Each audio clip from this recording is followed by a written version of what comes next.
Today on Homeworthy, we're exploring the homes of Atlanta's design trailblazers. Experience rosé on tap in a gorgeous bungalow, step inside a maximalist English Tudor cottage brimming with color, and fall in love with a 1930s Georgian home with touches of English sensibility. Enjoy!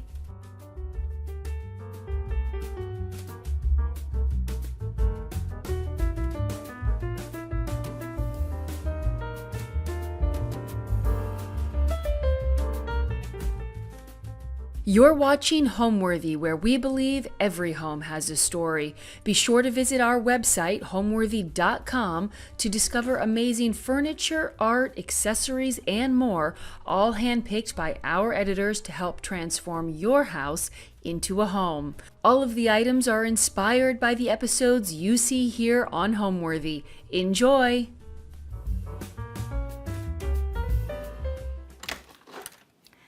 Homeworthy, I'm Karen. Welcome to our home in Atlanta. Come on in, I want to show you around.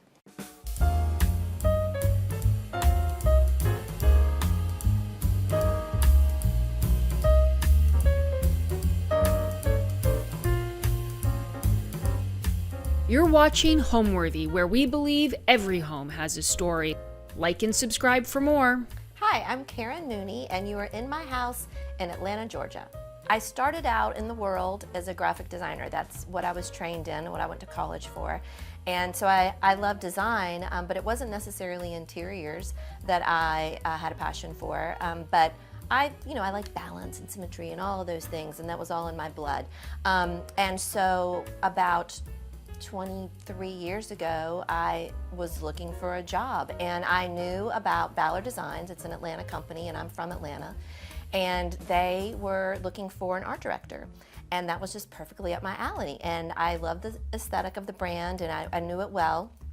And so I was excited to apply and be in a company that not only I was good at what I did, but I loved the product around me too. I find that really makes my day so fulfilling every day for the last 22 years.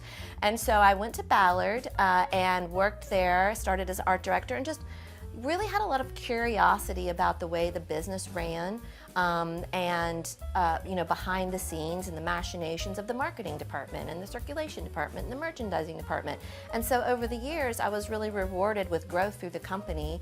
And about 2 years ago, I became president of Ballard. So it's been a really fun journey. And like I said, there's nothing better than going to work every day and just loving all the stuff around you, plus the people around you. So I can't think, really honestly, of a better place to work. Welcome to our home. This is the foyer of our little 1920s bungalow, which really isn't much of a foyer. It leads right into our living room, but we try to space it off a little bit and keep it segregated with this big rug. So it was important to me to have lots of seating in here so that we can all sit around with all of our friends and have plenty of room for drinks and cocktails, and everybody's comfortable. And I'm always really careful that there's a table real close for your drink. And I really don't want people to be worried about coasters and all of that. So I try to keep surfaces as family friendly as possible, like this sofa. Okay, so don't freak out. I've got two boys, they're pigs, like all boys are. And they bring all their friends over and they put their sneakers up on here. But this is Umbrella fabric, and it has really been amazing. I bet this thing is 5 years old, and anytime anything happens to it, recently a big old cup of coffee was spilled on it. It wasn't me. Just unzip that, threw it in the wash, put it back on, and it looks brand new. So don't be afraid of white, but I would say make sure you're getting some kind of easy care or high performance fabric if you're gonna go that way. So other things in this room that I love, let's talk about these chairs over here. Check these out. So this is a weird little nook. A lot of houses that are old have like these little weird nooks and you don't know what to do with them. And this is probably the third iteration of what I've done over here. I started with a big bookcase, and then I did a console with art. And finally I landed on a little bit more seating because that's what I wanted. And I lucked out because I found these very small, petite little chairs at a market in the south of France. And I don't speak French. So when we were negotiating, I thought that they kept saying that they were €2,000. And there was no upholstery, y'all. It was just kind of the frame and nothing. And I was like, I can't do it. I can't, $2,000. And then someone I was with was like, I think they're saying 200 euro, not 2,000 euros. So I was like, I'll take them. So these are a favorite find of mine. I brought them back and upholstered them in this beautiful linen by Suzanne Kassler that we do at Ballard. So, but again, look, a little table, you got to have a little something for the drinks. And you'll notice, I mentioned I've been at Ballard for 100 years, but it's important to me that my house doesn't feel like I just picked it out of the showroom and brought it into the house. And so all over the house are little pieces of personality or things I've bought back from trips or things that are vintage, like this little table, that add just another level of fun to the room. You really just don't want everything to look brand new or that like it's from one spot. So I like to liven it up with just random things I find here and there all over the world. My whole house is pretty neutral. I used to think it was gray, but then I really started looking around and I realized it's really more taupe. So there's a lot of taupe in the house and whites and things like that. But over the years, I've gotten a little less afraid of color. So some of the bedrooms, as my children have moved out, have more color. One has a whole blush moment. The other is sort of navies and reds. And I'm really enjoying that. It sort of also is reflective in my wardrobe I found over the years. My wardrobe has been very neutral. But over the past several years, I've just had much more of an appetite for color. It's really making me happy. And so you'll see it layered in little bits around the house. Oh, wait till we get to the basement, and then you'll see a whole lot of color. So this is a 1920s bungalow in a neighborhood that's full of similar bungalow-style houses in a little historic part of Atlanta called Virginia Highlands. And we moved here about 18 years ago, mostly because it's about a block away from this great intersection that has lots of restaurants and bars, and we just really wanted to have a walkable lifestyle in Atlanta. So most weekends we don't even get in our cars. We just walk around the neighborhood and enjoy what it has to offer. This house has really served our family so well over the years. We moved into it when we had small children and not a ton of money to renovate, and so we lived in it as it was for many years. And then as time went on and our needs changed and the children grew and we sort of saw the potential the house had, we did a couple different renovations, added a pool in the backyard, and really made it a family-friendly house that welcomed everybody in the neighborhood, but also really worked well for entertaining. We love to have people over. We love to cook. I can't imagine really a weekend without having someone drop in or a dinner party or grilling out in the back. It's really just a hub of entertainment for us, and it's worked so well for that. To me, it's such a welcoming and warm space. I want it to feel inspirational, but I definitely don't want it to ever feel intimidating or unwelcoming. I want it to be a place where you feel comfortable putting your feet up and having a beer and hanging out and chatting with your friends. So let's check out the sunroom. So this room has had so many iterations. I can't even tell you. When we first moved in, this was our family room. We didn't have any other rooms. It was the living room and this room. And so this is where we all four of us sat and watched TV, every night. And then as the house sort of morphed with us over the years and we added another family room, this became the kids' video game room. And so they were in here, every night playing video games till 2 in the morning, as teenage boys do. And then during COVID, I kicked them out and made this my home office and made them take the video games up to their bedrooms because it's such a beautifully lit room. I wanted to take advantage of the sunlight, and really, if I was going to be here working all day, I really feel like having windows around you makes you feel better while you're working. So this became my office and still functions as my office now. I probably work from home 3 days a week, and so I just kind of slide up right here to this console and bring in a dining room chair and work right there, and it works perfectly for me. And then take the laptop down and take it into the office when I'm not working, and it's, it functions as another little TV room for us. And beautiful light, like I said. I've got hidden little, let me show you this. So I was interviewing an interior designer one time. We were talking about Roman shades.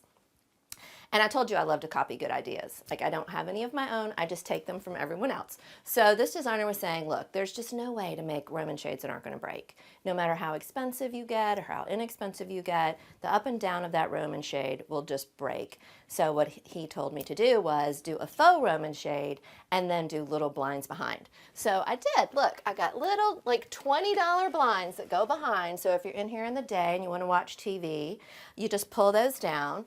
And then they just go up easy peasy like that. So practical, I love it. So I have a mix of faux plants and real plants in the house. I like to grow flowers outside. I'm not great at it, but I like to try. So I have a smattering of those around the house. But we travel a lot, and so house plants don't always tend to live. And so I am not afraid of a beautiful faux plant. So I've got one in here from Ballard that it looks so real. People always comment on it. I've got some silk hydrangea here that I just love them with the room because of the palette. And then over here I've got some eucalyptus that are fake. And to me, like, you can't tell real eucalyptus from fake eucalyptus. And they look great year round. Sometimes I put that as a centerpiece. Sometimes I stick it in the corner to fill a hole. Sometimes it goes on the mantle. You can just drag it around and use it anywhere. So I am not at all afraid of faux greenery. I think it's a smart choice.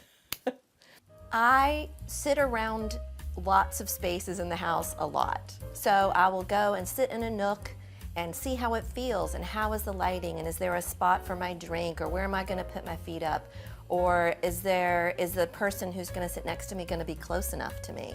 And I adjust. And you know, it's still going on today, but I make sure too that the things that people sit on are durable. I don't want to be nervous, and I don't want them to be nervous about the fabric or finishes or whatever. I make sure that it's very family friendly in the construction of the stuff, but also sort of the layout of everything needs to feel comfortable and be welcoming. So let's head to the dining room.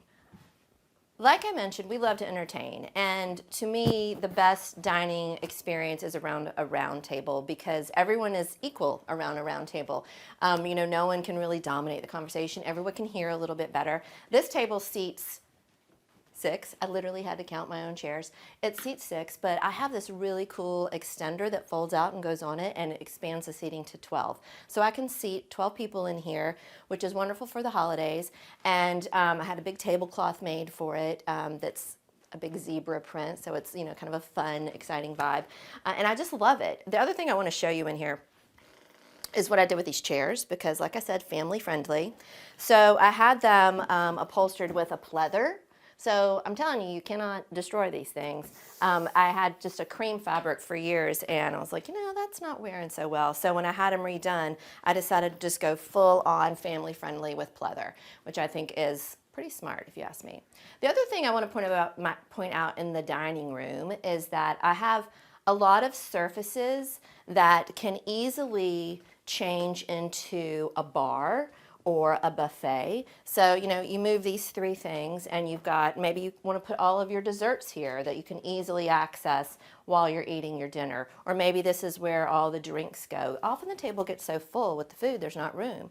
Or over here, you know, same thing. Maybe it could be stunning to set this up as a bar, self-serve bar, so when people come over, they can do their own drinks while you're doing other things. You don't have to wait on everyone hand and foot all the time. Oh, look at this, you guys. This is pretty cool. You might not be able to see it, but this is my great-great-grandparents' wedding certificate that I had framed from Germany. So I just think it's so beautiful, and I love mixing things like that into the house, you know, things that, you know, it's not art, but to me it's so sentimental and it's so beautiful and it adds such a nice layer to the room. And I like that it's stuck behind this thing. I think it kind of adds an interesting little moment. I love animal print. I wear it all the time. There's probably some in every room of my house, and I have heard the rule that you're only supposed to have 1 animal print in a room, but I actively defy that. So the rug in this room has a leopard border and a leopard, I'm looking a leopard center. So I have these pillows that I love. I got these at Ballard years ago, but I've been in love with them for years. And they're, you know, they're really bold, but to me, honestly, in my mind, animal prints function as a neutral. I think they look amazing with a stripe, with a plaid.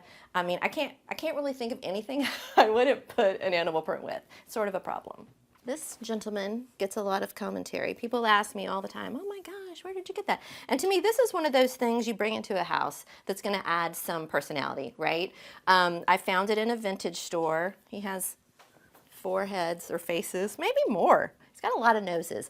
But it's just cool, right? It's just something that you're not gonna be able to find when you go out shopping on, in the mall or online. I really think it's important to nab those little things that speak to you when you're out and about and you're like, oh man, I love that. That's so cool. I haven't seen anything like that. Grab it, take it home, find a special spot for it. Yeah, he can't get enough attention. So this is a fun little piece, and I'll talk about these things. So I find it really interesting over time when you are drawn to things, how collections sort of come together. So I bought these 2 things, like 5 years ago on some trip to LA. And then I found this thing like 3 years ago at a market in France. And then someone gave me these for Christmas 2 years ago. And somehow, it all just comes together when you find things you love. And, I always try to cast a fresh eye around the house and see what I've got and realize, oh, look, those 3 things would really look fabulous together. If they weren't living together in a collection like this, I don't think they'd have the same kind of impact that they do when they're all like that together, grouped. And so, I encourage everyone to and myself, to keep an eye out for what you're drawn to and what you already have and what might really work well together with what you already own. So this, I really like pieces that function as well as look good, right? So this fits this space perfectly, but the important thing to me is that it has lots of storage. So I have a pressure cooker. If any of you have a pressure cooker, you know that they're ginormous. And so this thing fits my pressure cooker perfectly, and it lives in there. And then all the other space I use for booze and mixers. And so when we're setting up that DIY bar and people come over, it's all easily accessible right in here. I pull it out, set up a beautiful bar. And then the bottom shelves hold oversized platters and an extra set of flatware that I have. So form and function all together. Has to work. So here we are in the kitchen, which, I think for most people is the heart of the home. When we moved in, this was much different. It had an octagonal island right here, very, very weird. And so, but like I said, we lived with it for many years while we figured out what was the best way to function in the space. Not just how it was gonna look, but how was it gonna function for us as a family. And so we ended up changing this into a family room and kitchen. This room back here used to be my son's bedroom. But we didn't have a way to get to the backyard. And we have a pool in the backyard. And so literally you had to walk down our driveway, out the front door, down the driveway, around back to get to the pool. And so I labored for years, I'm not kidding, over what's the best way to get to the backyard because I didn't really want to take his bedroom. Could we go out the side of the kitchen? Could we, there aren't many options. And so finally we were like, we're going to have to do it. So we ended up incorporating his room into the kitchen and made a keeping room and a kitchen. And it really functions beautifully because, everyone sits here, there are bar stools, we work, we chat, but you're not super into the mess of the kitchen. And then it's also super convenient to the dining room, so it's nice. Let me show you the things that I sort of saved on and the things that I splurged on. So if you look over here, this is a long run of cabinetry that holds all of our dishes, food, everything, is because we have no upper cabinets on the upper side of the kitchen, just on this side. All of the cabinetry in the kitchen is actually IKEA cabinetry. And so definitely where I saved, I bought the wood cabinetry and then I had it all painted professionally. And so it really has functioned well. I feel like it's been more than 10 years that I've had it, 15 years, and it's been lovely. But then I splurged on this, I think, beautiful tile that to me, I still love it. I love the gray and white, as you can tell. It's a little problem. And then my countertops, back to being family friendly. Like, I just don't think I could live with a marble countertop because it's too alive for me. You know, I'd be constantly wiping up the lemon juice and the marinara and the red wine. And so instead we got the quartz Caesar stone countertops, and I have been so pleased. They, to me, still look brand new and function so well and clean up super easy. So great choice as far as I'm concerned. We did put in this butcher block between the sink and the stove, and we actually use it as a butcher block. We oil it and use it as a, I don't put raw meat on it, but you know, veggies and things like that, we chop right on here. It's definitely worn with age, and I just love that. You know, it's a kitchen that's used and loved, and it's got memories all over it, and I just think that's beautiful. Oh, look, a live plant. I have one or two in the house. So this is where we spend a whole lot of our time. This is what is now our family room. And you know, this is the kids' favorite chair. And when I talked about that zebra tablecloth, it's the same exact fabric. So when I fall in love with something, I guess I can't get enough of it. Again, a sunbrella fabric, just like that white sofa in the living room, which I think is great for the tablecloth as well, because it's super durable. It's not going to stain. If you're spending all that money to have a tablecloth made, you want to make sure it's going to last you a lot of years. And then, you know, the other thing about it is, you know, when you have teenagers sitting here eating pizza, same kind of thing. You wipe it off and it's clean. And the other thing is it doesn't fade in the sun. So this room gets a lot of sun, and so the pattern doesn't fade, and just continues to look great after all these years. I love a swivel chair too, because you can talk, you can watch TV. It's perfect, right? I just love it, and it's super comfy. So this is another morning spot for me. Oh, let's talk about this mirrored wall. So like I said, I live in Atlanta, in the city, and so I have a neighbor probably 15 feet from me, 20 feet, and this used to be, there was a window here, but when we were doing the room, I knew that I didn't want to be looking out that window at my neighbor all the time. But it was important that the room still felt light, and I wasn't sure how light I could keep it without having a window here. So I decided I would put these antique mirrors in to kind of reflect the light around the room, as well as just make it feel bigger and more open. And I've been really pleased with it, and people are like stunned. They're like, oh my gosh, that's so amazing. But it was very simple to do, simple to execute, and I really feel like we got a lot of bang for the buck for that idea. Now, you'll notice like these windows that face out back, I don't have any drapery back here.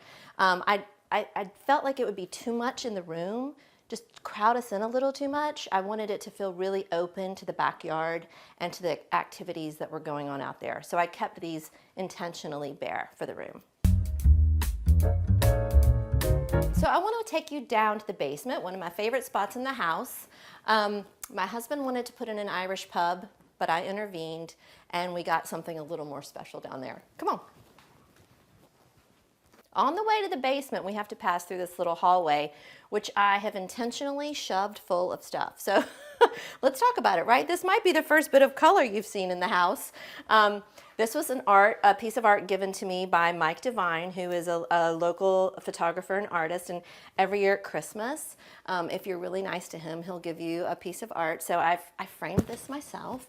And I just love this little pop of orange. So I partnered it with this, which is sort of it's a knockoff of a harvest basket that people put over their backs when they gather grapes or something in the south of France. But then I put, look, y'all, this is huge, right? I bought this, I fell in love with it, and literally couldn't find a place in my house it would fit except here. And I love the idea of putting something so incredibly oversized in such a small space. It's very unexpected, but it brings a lot of drama to what otherwise would be just a moment that you walk by. So I've kind of put a lot of things in here, but I think the monotony of color, except for the orange, really kind of ties it all together and makes it sort of a seamless entrance into the house, where you kind of get it sort of a hint of the expectation of what you're going to see everywhere else. So let's go. There's lots of art on the walls on the way down, and I intentionally painted this stairwell really dark because I wanted everyone to feel like they were entering another moment. I didn't want it to feel at all like you were staying where you were. We were going somewhere new. Come on.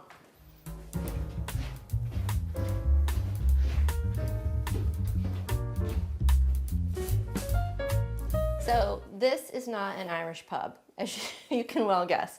When my husband's like, I really want to build an Irish pub in the basement, let me tell you what, it was a cement, dirt basement, and I did not see his vision and didn't appreciate it either. But then I got my head around it and I was like, you know what, that could be really cool to have something down there and really make it a place to lounge and hang and party by the pool. And so we dug out a bunch of dirt and made this little basement. It's kind of weird, but it's kind of awesome. I've got this big giant bar that houses anything you can possibly imagine. But the best part about, I think, the whole space is the kegerator, which not only has beer for the beer drinkers, but also has rosé on tap. Let's have a glass. Left for lager, right for rosé. Cheers. So we actually call this bar Frenchie's on the Waterfront. It's named after our dead French bulldog, Mr. French, who still lives with us in our hearts. And it's on the waterfront because it's by the pool. So welcome to Frenchie's on the Waterfront. So you'll definitely notice that there's a totally different color palette down here. And since it's a basement and the ceilings are pretty low, like quite a few places down here I can touch the ceiling, and there's lots of ups and downs with ductwork. And so I decided I'm just going to paint the whole entire thing, every surface, this sort of peacocky blue, a shiny peacocky blue. I didn't lacquer it, I didn't go to that expense, but just a glossy blue that's everywhere. And you can see like lots of corners and edges and things, but it pulls the whole thing together to me and makes it feel very intimate. And in the summer it's cool, in the winter it feels very welcoming. It really just works and I love it. And you can also see a lot of other color that I put in the space. I really stuck with jewel tones and darker colors, lots of oranges and goldenrods and purples.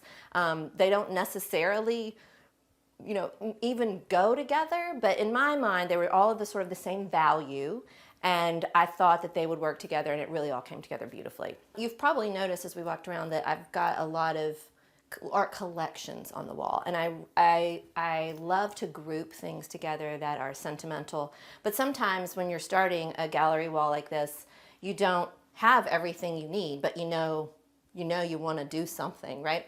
And so I started this wall with this poster, which is a vintage poster I got from my husband for his birthday because he's from New York. And it's a KLM poster, which is my initials, so I thought it was kind of cute. And it was the colors of the basement, even better. So I started with that, and then the rest of everything that I had hanging here in these spots was all art that I'd got at IKEA. But it was like the sizes and shapes that I wanted. And then over the years, what I've done is remove the piece of IKEA art and replace it with, like, for instance, this is something that I got in New Orleans where my son is in college on a weekend visit. But this, and this are still IKEA pieces that I have yet to replace.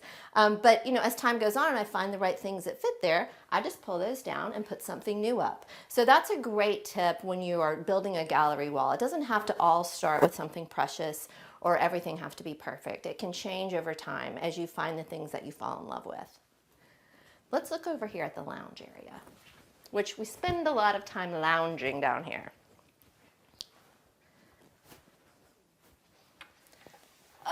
So I fell in love with a hotel in London called the Dean Street Townhouse.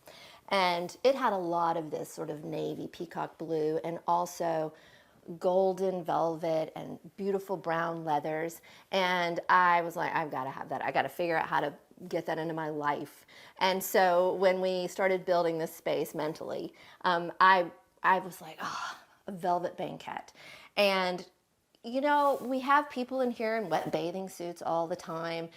And we eat down here all the time, have dinner parties down here, and it looks great. And this isn't a performance velvet or anything, it's just a velvet, and it's really performed well. And I've decided, just to let it all go mentally. It's okay. Like, what I really want is people to be comfortable and to live in the space and not worry about it. So the first time someone sat down in the red bathing suit, I was like, and then I was like, It's fine. You know, this home is here for us to live in, and that's what we're gonna do. We're gonna live in it and love it.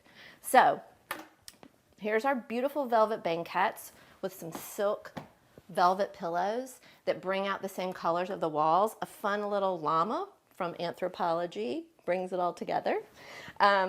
And really, it's just a wonderful space. And I've got friends that have little kids who love to come and swim at the pool too. And they love this little spot right here. Look at these little vintage chairs I picked up. And again, trying to mix in something vintage with something new so it doesn't all feel like you picked it up at the same spot on the same day. But I loved the color. I thought the jewel tone of the purple was beautiful. It wasn't something I'd planned for, but when I saw it, I was like, you know what, that's gonna work down there. And the kids love sitting at this little low table. They pull this little stool out. Again, y'all, some more animal print. I can't resist. I told you, it's in every single room. But they sit here and they feast like they're kings and queens, thinking that this was made specifically for them, which I just love.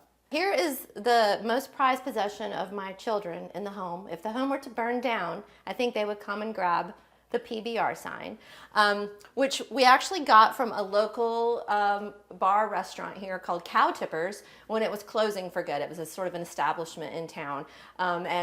So when it closed, we had some inside scoop and we were able to scoop this up and bring it home, and they just love it. And I just sort of think it sets the tone for the whole space as a place that you're here to have fun, relax, and have a good time and hang out with your friends with the king of beers. No, it's not the king of beers.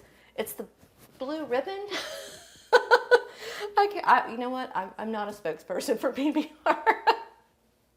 I feel like a lot of times people waste money on impulse purchases, and they'll see something that's on clearance or for sale. I do the same. I'm just as guilty. But if I know that, you know, I need a console here, or I'm going to need this size chair there, I can keep my eyes open and keep my wallet ready. But the other thing I think is important is to decorate the spaces you use the most. A lot of interior designers that I've spoken to in the past and worked with always say, oh, do your master suite, do your master bedroom, you know, you're there a lot and treat yourself and it's where you are at night. But for me, what I wanted was spaces where people were all the time. So the dining room, the kitchen family room, the living room where people sit, those are spaces that I needed to have at least functional pieces in right away. And the decorating, the layering, all of that can come, you know, over time. To me, it has to evolve over time, or else it looks like you went into a store and bought it all and, you know, maxed out your credit card and filled your house up. That is not what I want my home to feel like. I really want it to grow and be an expression of who we are as the family that lives in the house. So it takes time, but I would say start with the space that you are in the most. All right, so when we renovated the kitchen and took away my son's bedroom, we had to go up and add another bedroom and a guest room. So let's go up and check out that guest room that we made.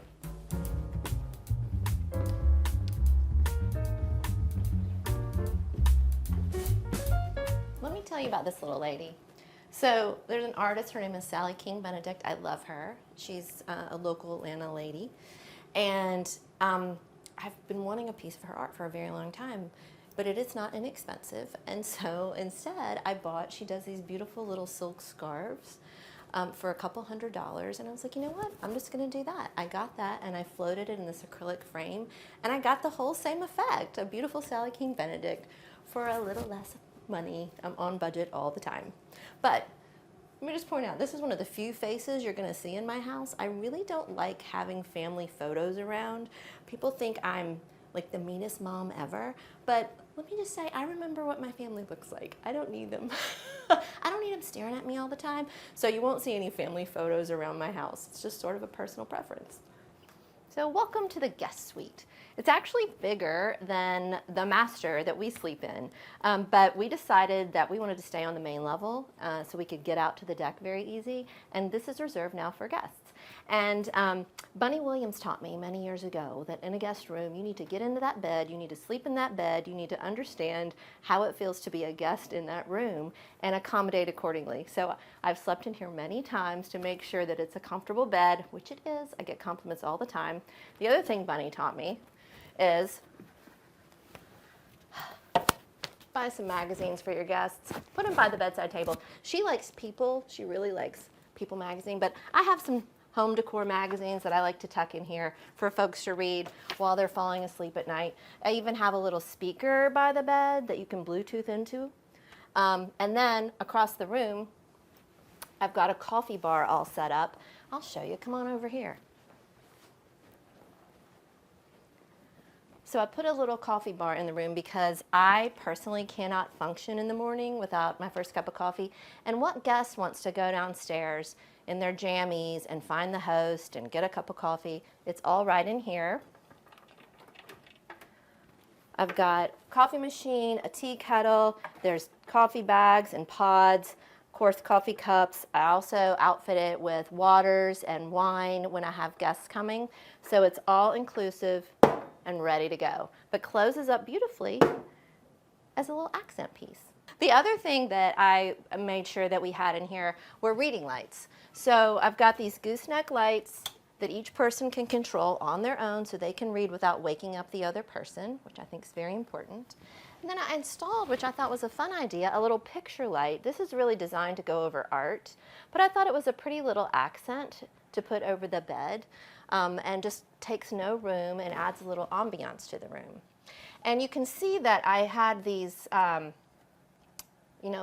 bedside tables built in because I wanted to take the space for the room. I didn't want the wall to start here and lose a couple feet. I thought, why not just build it into the niche into the wall as we renovated? And so it really worked out beautifully. And then there's a lot of controversy over accent walls with wallpaper, but I did it, y'all. I did an accent wall with wallpaper and did just this one wall and inside the niches and behind the bed headboard. And I really think it turned out beautifully. I think it kind of brings the palette of the whole space together, but adds a little pattern so it's not super boring in here. This is a big piece of art that fits perfectly in this space, and you would have thought I purchased it for this space, which I did not. It's a great example of looking around your house and saying, do you have something that will work better somewhere else? So when I was renovating this room, this was actually in my son's bedroom. And he was heading off to college, and I was going to redo his room. So I was like, you know what? This works so much better down the hall in the other room. So I just took it, and it has a whole new life in here. And so that's just the great thing about things you love. Don't let them live in one place forever. Pick them up, take them somewhere else, and let them have a whole new life. So this is the guest room, bathroom, and it happens to be the only tub in the whole house. Everybody always says, oh, you have to have a tub for resale. And of course we were like, all right, we don't bathe, but all right, well, this is our tub for resale. And so it's, it's pretty luxurious spa-like bathroom, and the guests seem to love it. And I will note, again, more animal print. I can't seem to resist no matter what room I'm in. I've got to have a little bit of animal print. These are actually indoor-outdoor rugs that I decided would be a beautiful alternative to bath mats. So I put those in here. And the other thing that I've done in a couple bathrooms of our house is frost the glass for privacy. So I never really want anyone to have to worry about who's looking in on them or what's going on, or do I need to be worried about where the neighbor is right now. So just to make it easy for everybody and to keep the light coming in the space so you don't have to have drapery or shutters, I frosted the glass in 2 of our bathrooms, and it just makes it so simple and easy. And you still get to see all the greenery outside. And then for those who don't bathe, there's a beautiful shower with marble floors. But let me just tell you my secret about tile.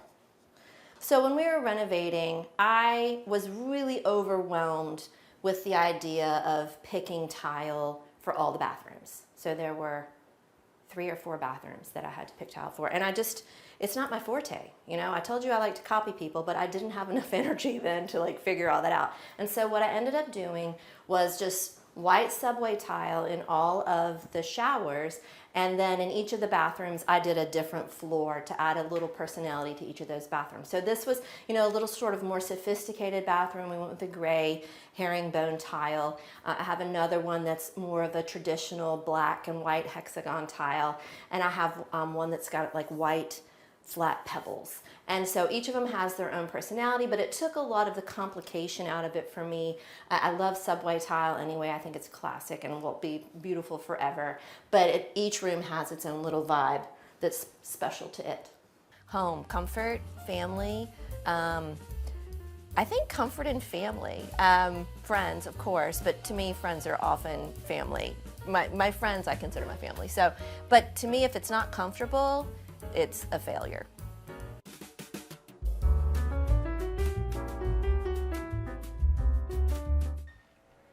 Hi Homeworthy, I'm Maggie and welcome to my Georgia home.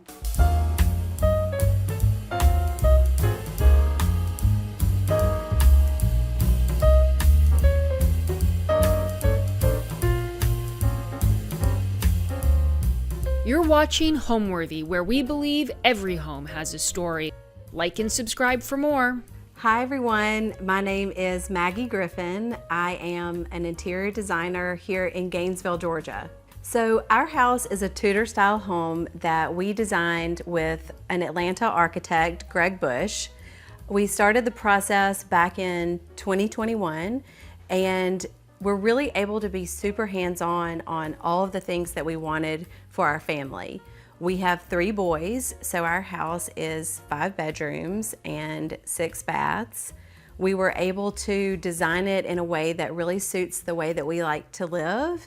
And to me, that's my favorite part about our house. It's comfortable for myself, my husband, and our 3 boys. We found out that we were pregnant with our 3rd during the building process.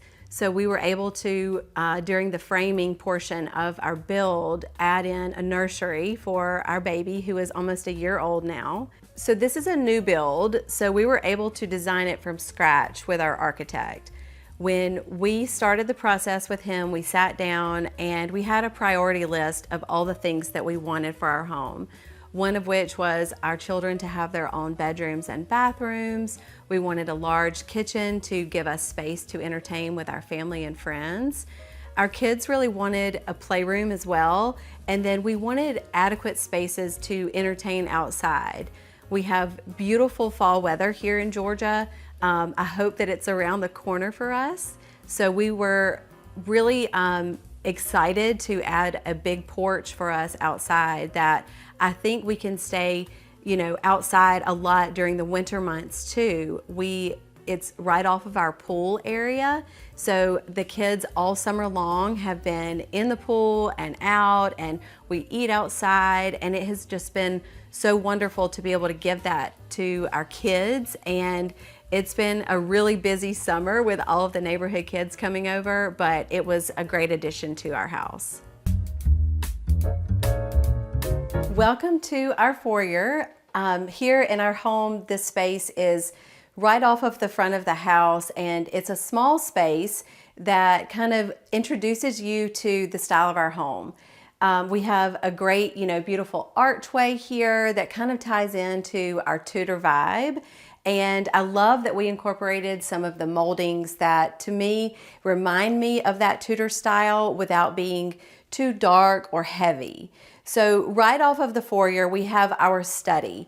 This space is very cozy to me, and I loved the thought of a space that was, again, cozy and kind of moody, like the Tudor style, but also sort of our modern interpretation of that. We are a family of 5. We have 3 young boys, and I didn't want anything in our home to feel too precious or unapproachable, but wanted everything to feel cozy and comfortable. So this space is, again, right off of the foyer of our home, and in here we have comfy seating for my husband. He loves to nap here on the weekends. If one of our children just needs a minute by themselves, my middle child usually will come in here and just take a beat. But then I find myself too coming in this space at nighttime if I need to read something for school for the boys or check a couple of emails over the weekend. But it has been such a cozy spot for us. And again, it is smaller, so I feel like it's been great for the kids to use too. So I chose the color Deep Olive for the walls in this room because I loved the moody vibe that it gave. The fabric on the window treatments is a fabric that I had been wanting to use forever. And so I pulled that beautiful kind of olive green color from the drapery fabric. It's one of my favorite beautiful hand-blocked linens from Lee Joffa, and it incorporates a lot of these moody colors that you'll see throughout our house. I've incorporated a lot of our artwork in this space too that is several different styles. That's my favorite thing to do, is to mix styles. And so even here I've got you know, a beautiful print that belonged to my mother-in-law. I've got a lovely painting of New Orleans that I bought from a street artist. And then I have this fun kind of chinois watercolor as well that I actually have a pair of, because what's better than one, a pair. And then I pulled in lots of contemporary things too. Even though the room to me feels very traditional, we have lots of moldings on the walls. We've got the deep color and leather, but I also love incorporating cleaner lines to mix with some of my more traditional pieces. So the burl tables on each end of the sofa to me are a fun little contemporary sleek vibe. I love a Parsons style. And then these great lamps from Visual Comforts that seem to move all over my house because I love them so much. So when I was choosing the sofa fabric for this particular room, I was really excited to go a little bit more bold on my color choice. And I found this beautiful paprika colored velvet and added a great bullion trim around the bottom of the sofa. To me, it speaks very much to my traditional heart, but I also love that it feels modern and classic at the same time. So the items on my coffee table are changing all the time. Right now I have a collection of books, several of which I've been featured in, and then also some pieces that I've picked up on our travels. We've got this beautiful oyster shell that came from Florida from a recent trip. We just took a beautiful silver dish that belonged to my mother-in-law, and then a hydrangea arrangement because we are in the height of hydrangea season here in Georgia. They are everywhere and they are beautiful. Right here near the hearth of our study is this little Chinese chair that I love anything chinois. You're going to see a lot of that around the house. I actually have a set of 6 of these, so they're kind of dispersed all over, but a friend of mine just sent me this adorable needlepoint pillow. It says, "The best things in life are free and the second best are very expensive." And I just thought that that was the cutest thing she sent me. She knows me very, very well. I love a little touch of animal print. So in this room we have a great antelope rug, and it's one of my favorite things to use, especially with kids in the house, because the spots are, you know, a great way to disguise things. If something did happen, then a little spot just becomes another spot. But one of my favorite pieces in the whole room is the painting above the fireplace. And I love a little contemporary vibe. I think that it adds a lot of depth to the room, but it also keeps things from feeling too serious. And then of course, a couple of built-in bookshelves house lots of our treasures.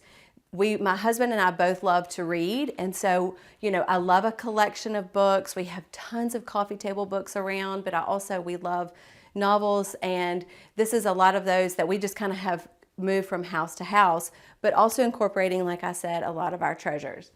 I have some really talented friends who are artists, and this is one of my friends. Her name is Leanne O'Brien. She's painted some beautiful watercolors for me.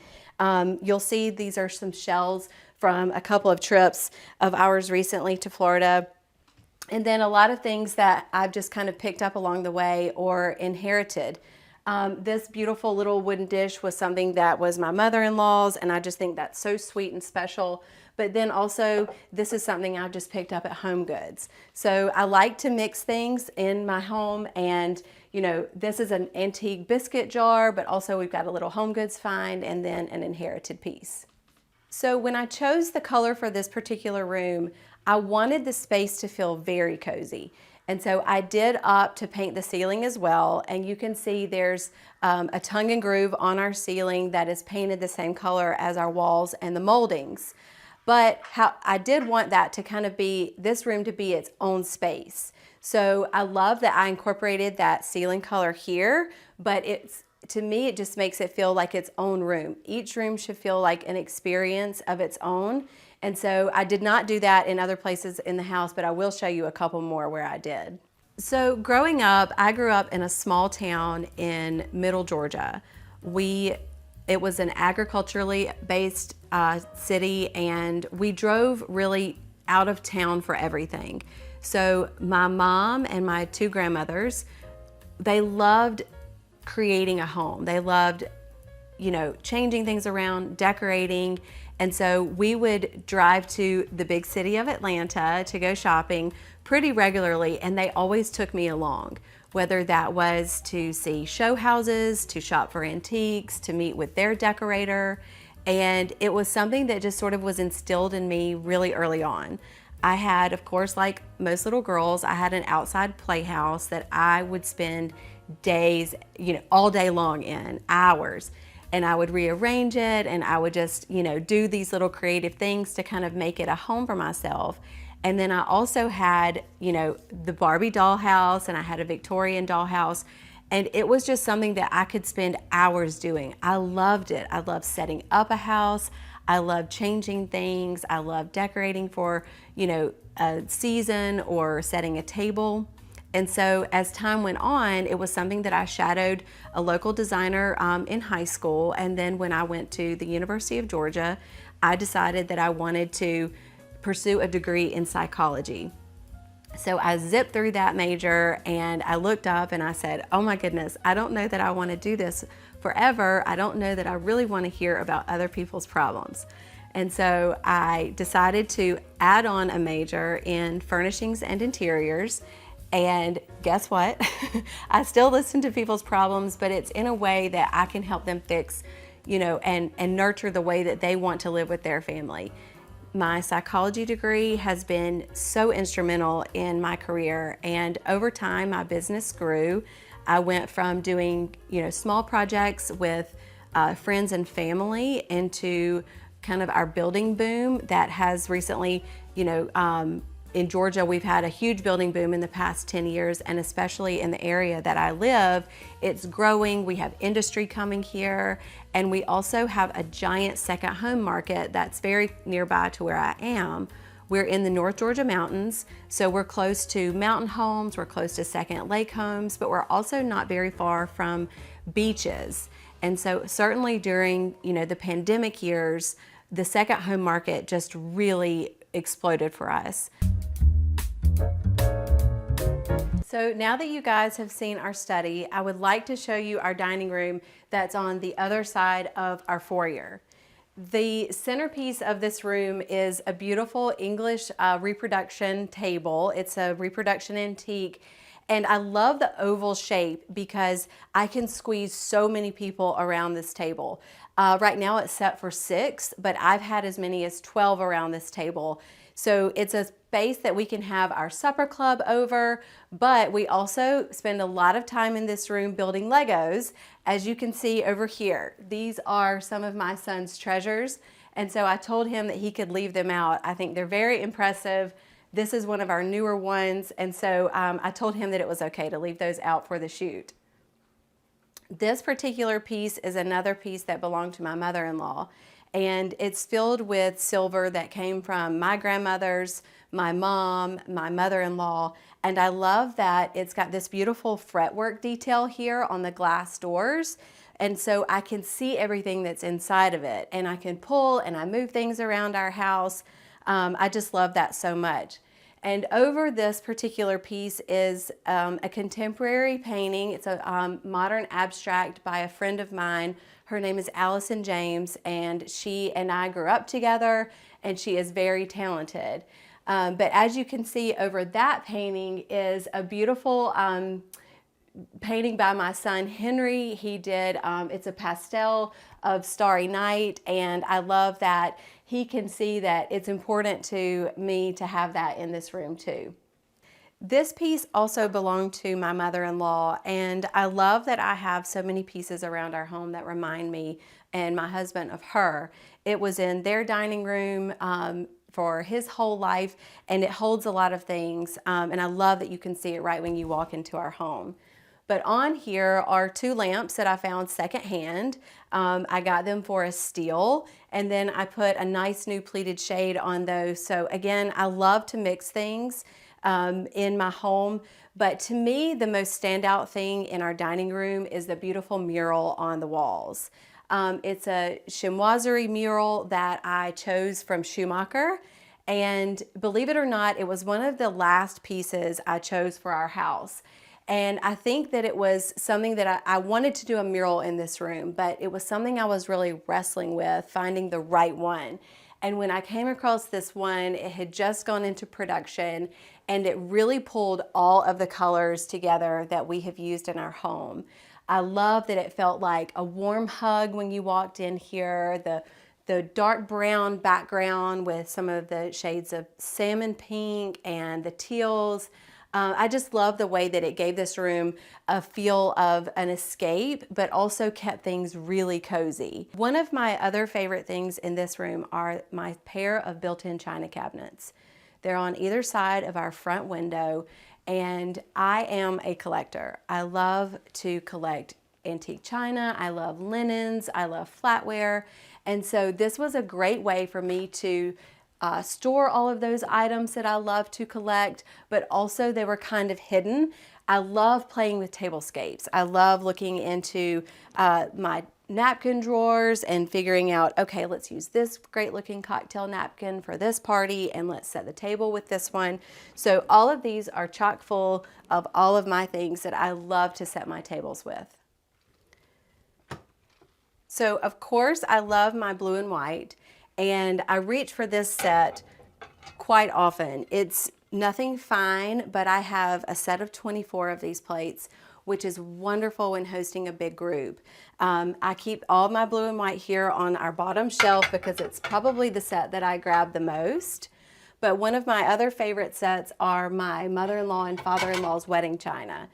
It's a beautiful pattern that I haven't run across very often, but it's got this gorgeous kind of seafoam green around the border with a touch of gold and white. And it's really one of my favorite things to mix with my more formal china that is by Mataheta. And I just thought that this was the most beautiful combination. And I love the history of using something that belonged to my in-laws. If we are hosting a dinner party, my go-to is usually a meat that my husband can grill, and then I'll do something like a fresh seasonal salad, and then usually something like a pasta on the side.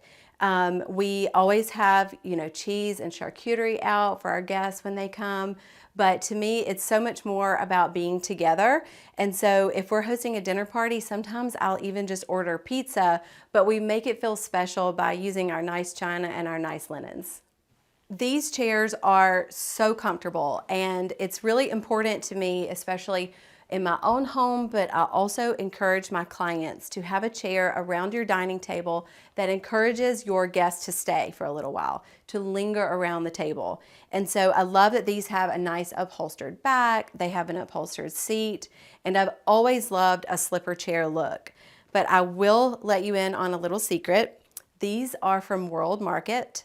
I bought them for a steal ages and ages ago and have had them recovered several times. But to me, the frame was great, and I still loved the scale of the chair. The seat is nice and wide, and so, again, kind of mixing high-low. It's what I could do at the time, but now they're covered in this beautiful kind of apricot velvet, and I think that they look so great with our wallpaper. So coming from our dining room, you enter into our bar area, which I love that it's so close to the dining space because of proximity while we're entertaining, but it also houses my barware collection. So behind our glass doors, we have all of our barware. We've got our champagne coupes, our stemmed wine glasses, our stemless.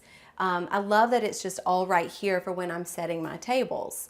We have a sink in this space too, which I'm big on having a sink in any space that you can, especially when you are entertaining and you have all these dishes at the end of the night.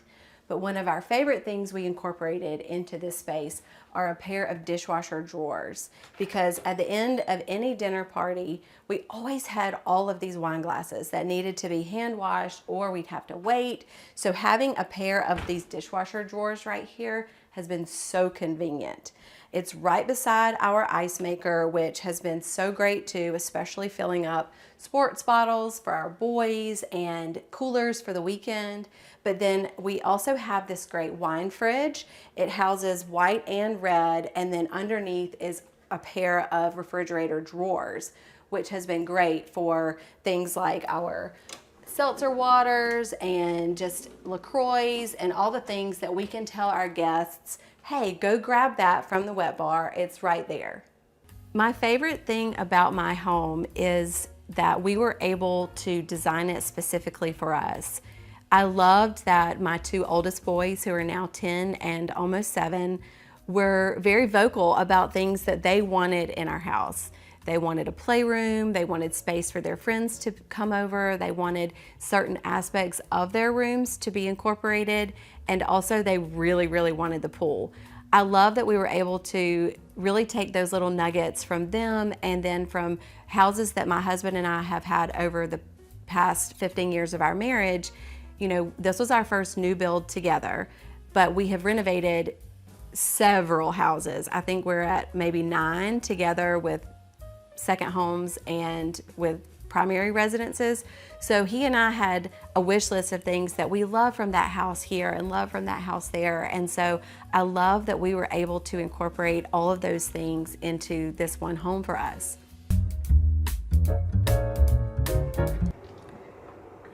I had a glass front pocket door for my pantry in a house that we had a couple of years ago, and it was one of my favorite things. I loved that you could kind of see through the glass, but also, you know, we could hide messes around the corner. But we chose this beautiful white oak door to slide back so that when we are entertaining, this space can be open.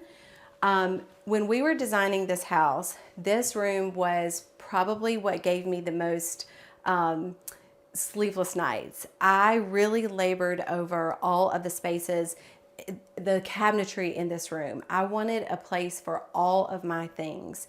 So you'll see we've got food storage here. I've got my vase storage, my cookbooks, and then this wall from of entertaining supplies too. That is really one of my favorite ways to start a table. You've seen where I pull my linens and then my china.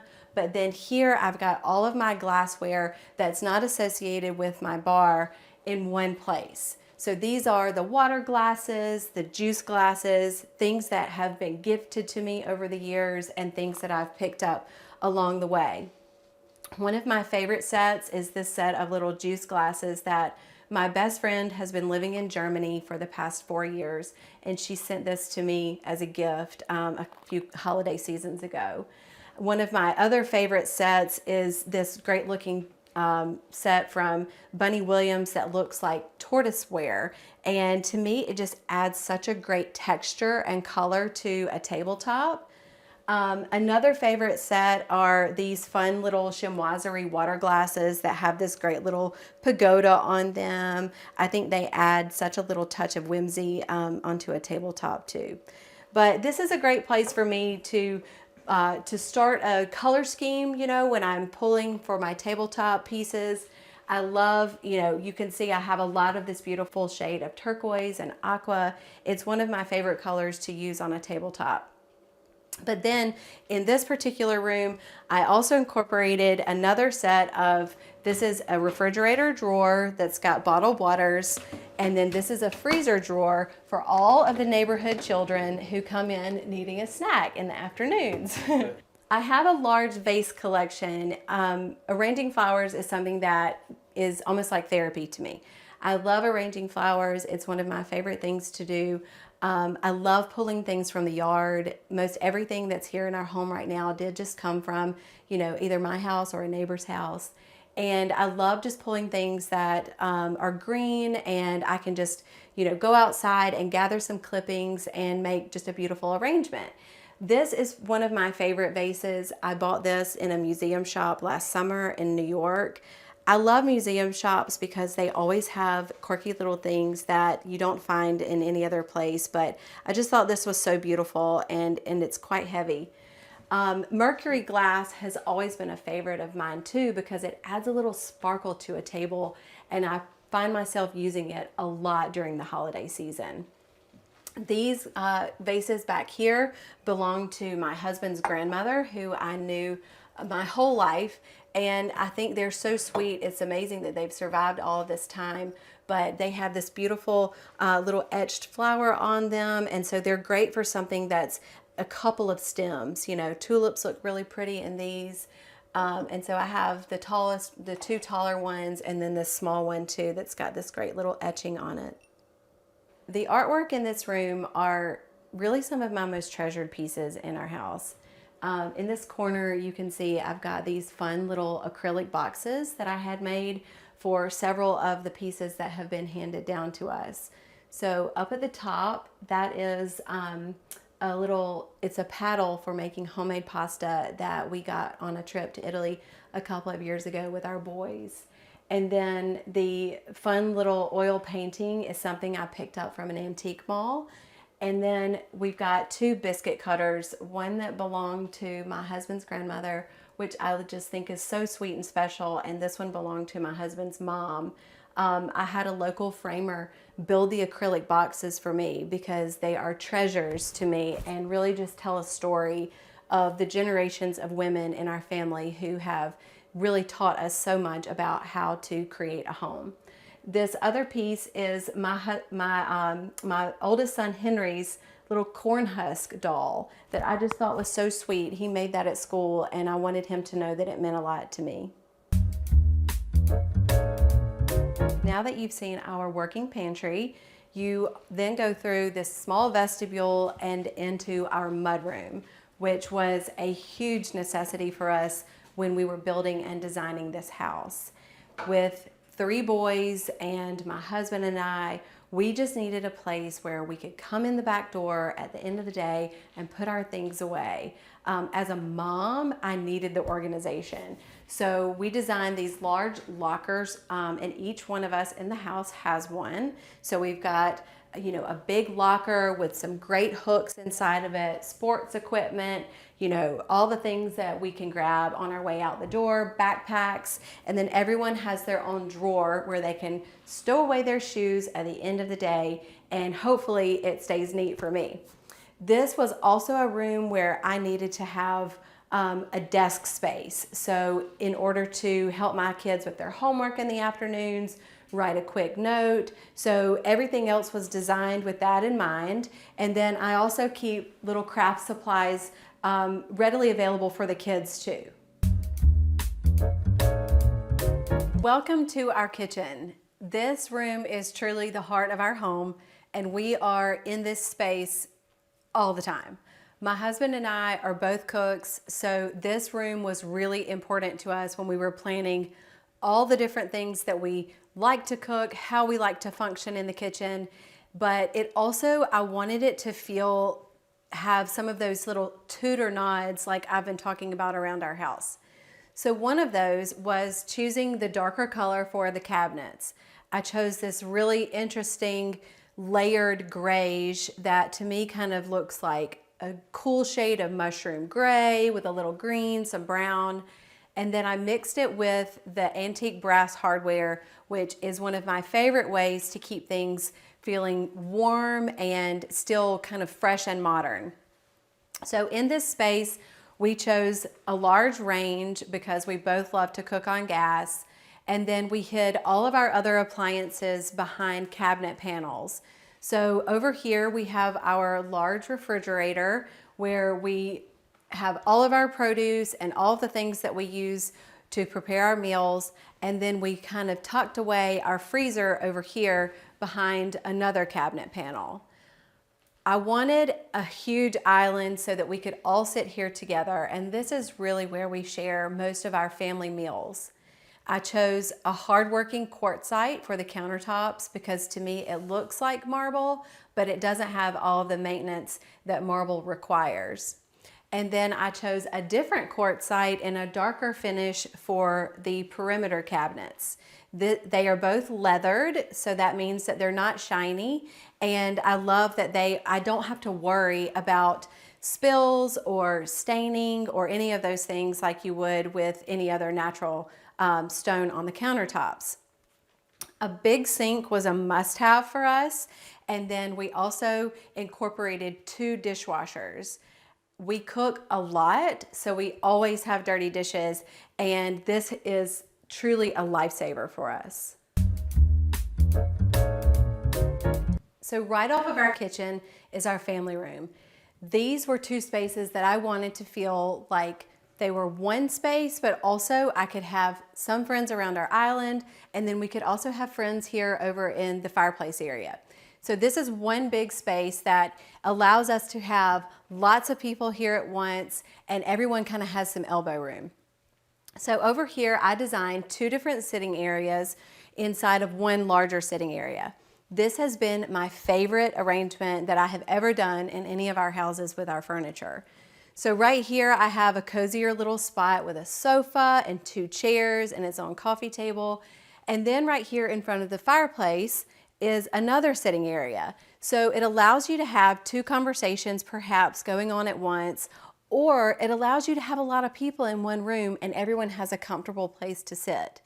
So we're really looking forward to the colder months that are coming up so that we can turn on our fireplaces and we can kind of gather here when it's too cold to be outside. So in this room, I did a large almost wall-to-wall jute rug. And again, I layered an older Ushak on top of it for that kind of lovely texture that comes from the old rug and the new rug. And it gives each space kind of its defined area.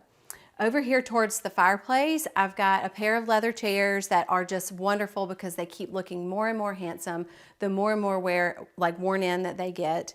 And then I have this old large bench that was my grandmother's that I had recovered in this cool Suzanne that I found years and years ago. To me, it adds in a little bit more of that global look that I am such a fan of, but it gives you a little pop of color in the room that's a little bit more unexpected. Above the fireplace, we have another art TV, which I just love because I can put the screensaver on. It's got this beautiful piece of art up here. It's got the wood frame that ties in with the white oak bookcases on either side of the hearth. So these 2 art pieces mean a lot to my family and I. They are commissions from my friend and artist. Her name is Emily Osier. They are interpretations of photographs that were taken at our family farm. And so I love them because she's an impressionistic style artist, but they are something that means so much to me and my family. This one is a view looking out over the cotton fields that surround my grandmother's house. And then this one is a view of our pond where we have spent so many times over the course of my life fishing, and I love that I'm able to take my children back to these 2 places and show them where I grew up to, and that our family farm is such a special place to us. Before I show you the primary suite, I have a couple of other things I'd like to share with you. One of them is this beautiful pagoda style china cabinet that's here off of the entryway of our home. And right now it's housing a lot of my blue and white collection. I love blue and white. I think it's it's a neutral to me, and it just reminds me of all the beautiful blue and white pieces that my mom and my grandmothers had when I was growing up. This pagoda style china cabinet is something that I've had forever. It's one of my favorite pieces in the house, and I just keep moving it from house to house. And it's flanked by this pair of Chippendale wingback chairs that, again, I keep moving whenever we move and renovate and build, and I just keep painting them a new color depending on where they land in my house. So on the way to the powder room, you pass this little vignette. Again, this is one of my mother-in-law's pieces, and it's really one of my favorite things that I have of hers. It's this beautiful tall chest. To me, it's classic and very timeless. And then, of course, it has my sweet boy's portraits above it. This is my Samuel, and then this is Henry, and then, of course, I'll need to do one for the baby when the time comes. But I also have this beautiful sketch of my dad here that my friend Miss Wendy Arnold did for me, and it's really one of my most treasured things I have. We've got a fun little picture of our dog, Miss Clementine, and then one of our family pictures, one of our first as a family of 5. So I love this one. This is Joe Malone. It's the wood, sage, and sea salt candle. I'm gonna need to find a replacement soon though, because I burn it all the time. Tucked under our stairs is our powder room. And I love a formal powder room because it gives you a little moment to create a little bit of a jewel box vibe. This one, I was so excited to use a wallpaper that I had been wanting to use forever. It is Graffito by Kelly Wersler, And I think that it's the most fun, kind of unexpected touch for my gallery wall here. I've got lots of pieces that were family things, but also some contemporary art and some of my talented friends who have gifted me things along the way. One of my tips for creating a gallery wall of art is to really consider your space. So in this one, I kind of ended up putting together a lot of portraits. You'll see that I've got portraits of some things that were passed down to us, and then some more contemporary art. But then also, if you're just kind of wanting to create, say, a beautiful gallery wall over a sofa in a living room, consider color and subject matter and even your frame choices. I love grouping things that are related but not necessarily matching. So, for instance, I've done for clients and myself a group of landscapes. I think that's always a fun touch, things that you find along the way. Maybe it's from an antique mall, maybe there's some contemporary pieces thrown in, but I love the thought of a gallery wall really telling your story about who you are and the things that you love in your own home. Now that you've seen the powder room, I'd love to show you the most relaxing space in the house, the primary suite. When you're entering the primary suite, you pass through this beautiful paneled vestibule. This was something that I really wanted to give a little bit of that Tudor nod to our home. It's paneled in this beautiful white oak, and my builder did this for me. He has amazing craftsmanship. And so I loved that this space was kind of its own little moment when you're coming down the hallway into the primary suite. But when we were building our house, I really analyzed every little inch and where we could do some clever storage. And so he knew that this was important to me, and he designed me this amazing little wrapping station here that to me has been so convenient for me to wrap a quick gift when I'm headed out the door. So it looks like beautiful paneling, but when you open up the doors, we've got space for all of the things that I need. Tissue paper, ribbons, boxes, and then I even have this wonderful wrapping ledge that allows me to wrap something really easily, but then just close it all back up, and just like that, it looks like the paneling again.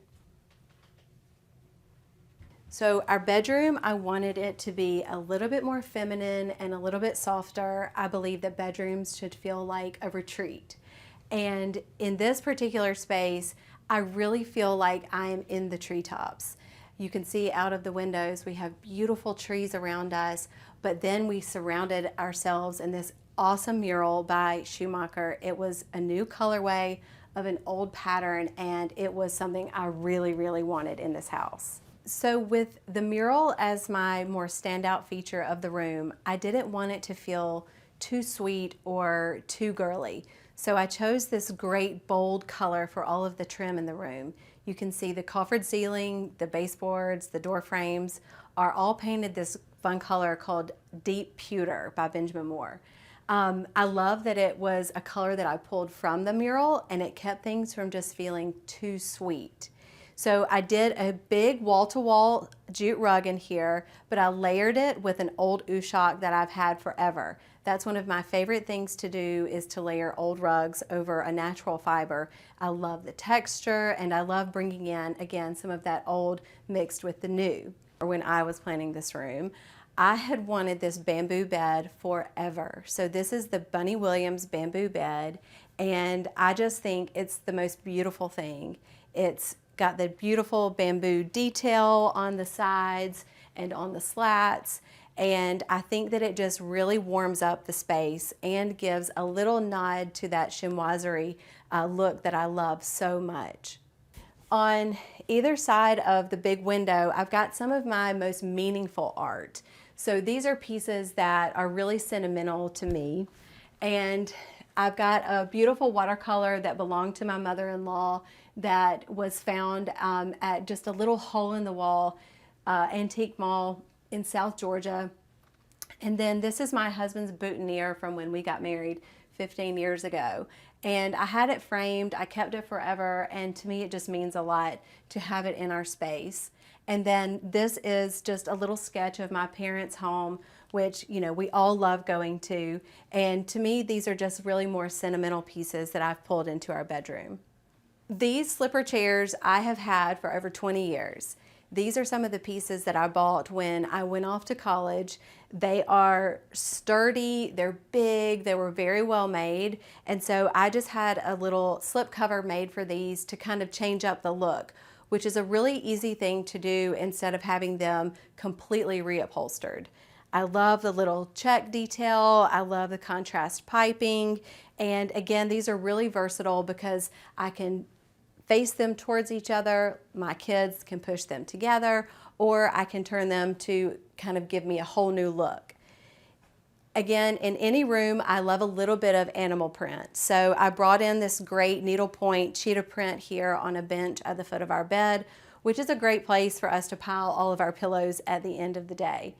On my bed, I mixed in several different things. I've got this beautiful Dohar that's from Mila and Rome here, folded at the end of our bed. And then I've got, you know, one of my favorite matlazés that I've had for years. And then some beautiful Matug linens for Schumacher as my pillowcases. I love that it's not so matchy-matchy, that it's more collected. And I think that it just kind of adds a little bit more to the mix in this room. This is a king-size bed, which may look quite long, but it's been great, and at night we can all pile in here and watch a movie together. So over here I have a piece that again has just kind of moved with me throughout the years. I found this piece for the first time at an antique mall in Macon, Georgia, and I think my mom texted me a picture of it and was kind of like, you have to have this. And so I fell in love with it. It's an old, I believe, apothecary style cabinet. It's in 3 sections, so it comes apart, but it's got all of these little compartments and drawers and doors where you can store lots of different things. It was completely out of my price range, and I ended up making an offer that was not accepted, and then going back a couple of months later, and they were willing to come down on their price. So it was something that I just loved. I had never seen anything like it, and I just thought that it was such a beautifully detailed piece with the hinges, and we've got this beautiful old mirror here, and then it also gave me a perfect spot to tuck a couple more blue and white jars on top. These are a part of my enameled picture frame collection. I have quite a few of these that again belong to my mother-in-law, and she was a wonderful collector, and I have probably 30 pieces of these that were hers. So they're antique pieces, they're enamel, and I think they are just so much fun. I have them kind of scattered all over the house. So this is a room where I can really recharge. If I go missing at night and my boys or my husband are trying to find me, I'm typically in this space. I have turned into a total tub person. So I love, you know, at the end of the day, having this as just kind of my time. So we have this beautiful freestanding tub that's sort of the focal point of the room in front of this great set of windows. So I get all of this great natural light in here. My husband and I have separate vanities. And so when I was designing these, I wanted something that still felt warm, that kind of was a warm accent to all of the white marble in the space. So we each have our own vanity, and we've got white oak cabinets as our vanities. And then I chose an antique mirror over each sink to kind of, again, bring in that sort of antique look and add in a couple of older elements with all of the modern pieces of the room. I think it certainly can keep everyone in their own space. My husband probably would say more so than me that he is very happy that we have our own vanities. So I wanted to point out these great prints on either side of the tub niche.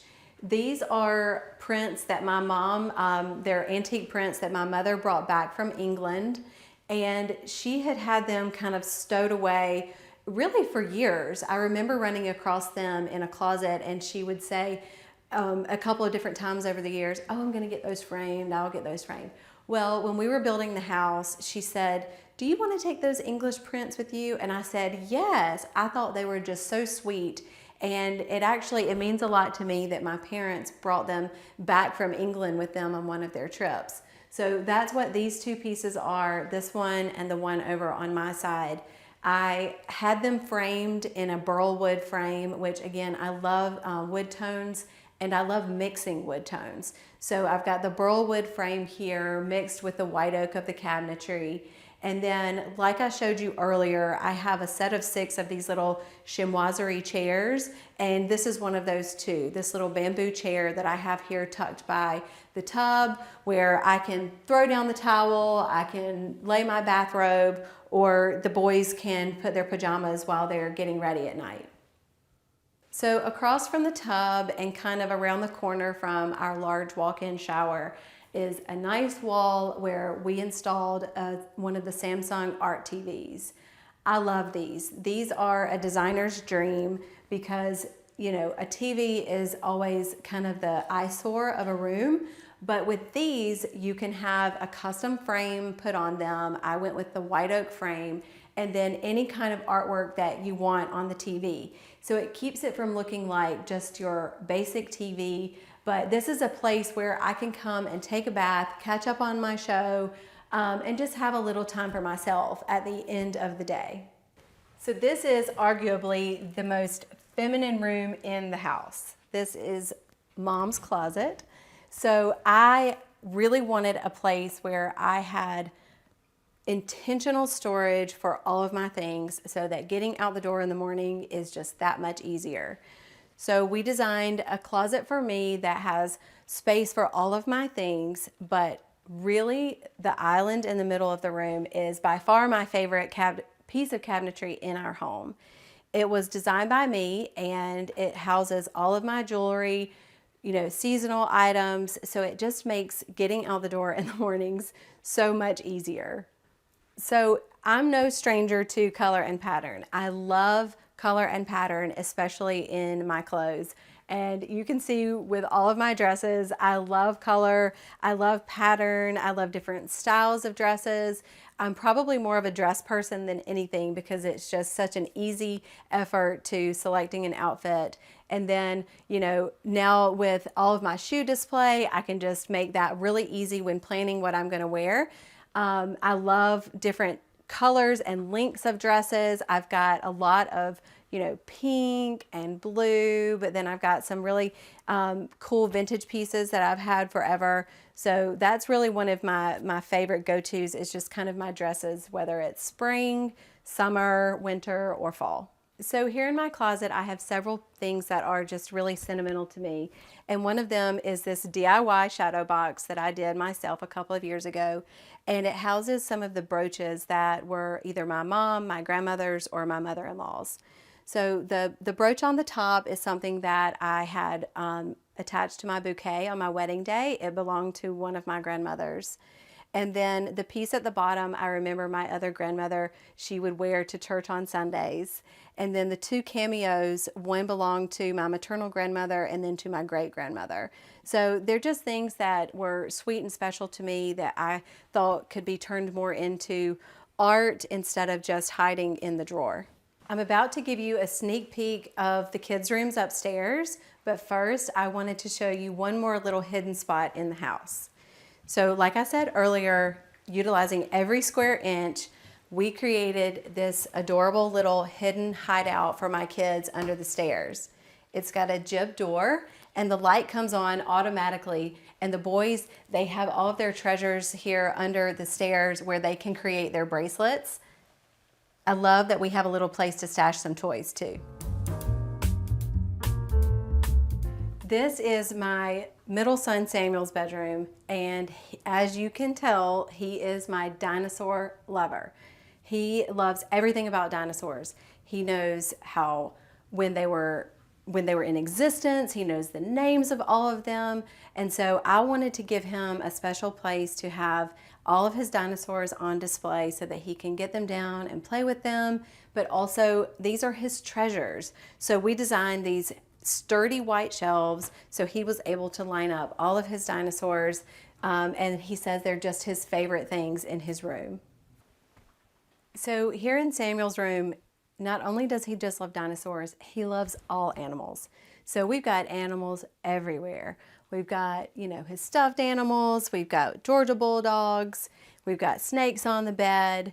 But one of my other favorite pieces of art in the house is this beautiful commission that my friend Elaine Burge did of his favorite dinosaur, which is an Allosaurus. And I think she did such a great job. She was so fun and cute. She said she'd never painted a dinosaur before, but I think she did a great job, and he absolutely loves it. Welcome to John Reese's nursery, one of the sweetest rooms that we have in the house. It was not on our original plan with our architect, but when I found out that he was on the way, we were able to shift a little bit of our roof line and add this little cozy room for him that really is just so sweet and special. This bed was also for Henry and Samuel, and I'm so glad that I kept it because it just means a lot to us. And the glider was also one that we used with the two of them, and so I love that he has a little bit of that history here in this room. But we also, did some blackout drapery in here so that he can sleep really well at night. And I chose a classic ticking stripe from Schumacher with this fun little pom-pom trim. And I think it just looks very sweet and whimsical for John Reese. Welcome to our outdoor space. This covered porch is where we spend a lot of time as a family. The boys have loved it all summer. We have grilled out here. We have hung out with our buddies. We have the TV on. It has just been so wonderful and was a big priority for us when we were designing our home. And it's right here off the pool, which we have used every day, multiple times a day, all summer long. We wanted a place that was an extension of the living areas of our house, but also really hard working for our boys and all of the neighborhood kids who have been here. We love having people here at our house. We chose a concrete paver for our pool surround, and then I chose a really dark pebble tech for the interior of the pool, which I have loved so much. We did a raised spa area, and then back on the corner we did a little tanning ledge, which has been so great for our baby as he just loves to sit there and splash. Home to me is a space that is loving and warm and secure at the end of the day. I love coming home after picking up my boys from school, and we have everything's here and we're set up to live the way that we want to live. I love that we have things that we have brought with us from other homes and collected over time. I love being in this space and having things that were passed down to us from our grandmothers and our mothers. And so home to me is about the people that I share it with, but also about the walls that we're able to enjoy each other's company in.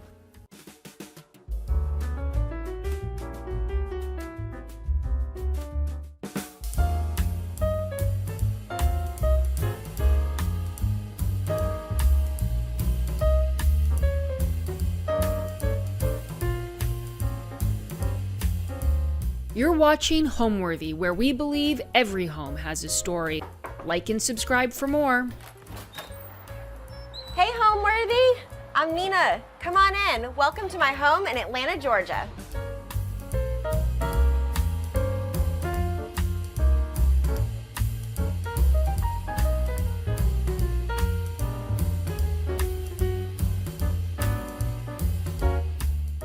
Hey there, I'm Nina Long, and I'm an interior designer in Atlanta, Georgia. I live in this house with my husband, Taylor Long, and our sweet little son, Collier Long. And Collier is actually a old Atlanta name, so it's kind of special that we named him after that. So he'll forever be kind of tied to this house because we do live in Collier Hills. So that's really, so we could basically never leave. I've always been an artistic person. I was always drawing and painting at a young age. When I was a little girl, we lived in Connecticut and we had a lot of woods. And I remember I would make little floor plans in the woods with string and kind of set up rooms and say this was the kitchen and this was the family room, and I would like make floor plans with string and tie it from tree to tree, which is a little bit unusual, but it started at a young age for me. I truly enjoy it. It doesn't feel like a job, to be honest with you. I love it. We have lived in this house for about 3 years now, and what I really love about the house is that it's old. I love an old house. This house was built in 1938, and what really appealed to us was basically just the aesthetics of this house. It's everything that I love. It has the charm of an old house, you know, which new houses nowadays they just don't have anymore. So for my husband and I, it was like super important that we were only looking for old houses. We love the windows, the architecture, a lot of the creaks in the floor, a lot of those little quirky things about an old house that some people may not like, we actually love. It just has so much character that you just simply can't find in a new house nowadays. So we've lived here for, like I said, about 3 years, and when we bought the house, it had great bones, but it needed a lot of work. So it was definitely something we knew we were coming into a project, which we actually really enjoy. Maybe not so much during the renovation process, but we really like being able to make a house ours. And so, you know, me being an interior designer, of course, I did really enjoy it. And I'm exposed to so much.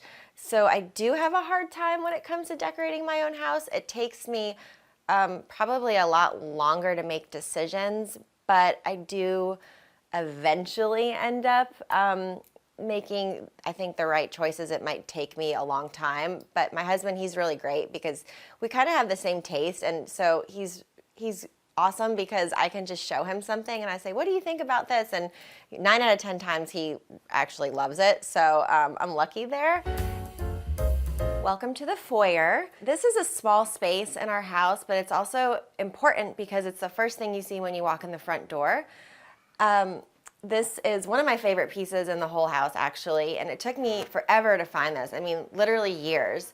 And then I stumbled upon it at Scott's Antique Market here in Atlanta, which is, it's like a huge antique market that people from all over the Southeast come to, and it's once a month. And I found this piece, and I really fell in love with it. Of course, it's an antique, but I love like pieces that have little details, and I thought this was really cute because it had just little like inlay, and the scalloping here at the bottom is just so precious, and I love this piece because it was unique. And one of the other things that I am starting to collect besides oil paintings is these little boxes.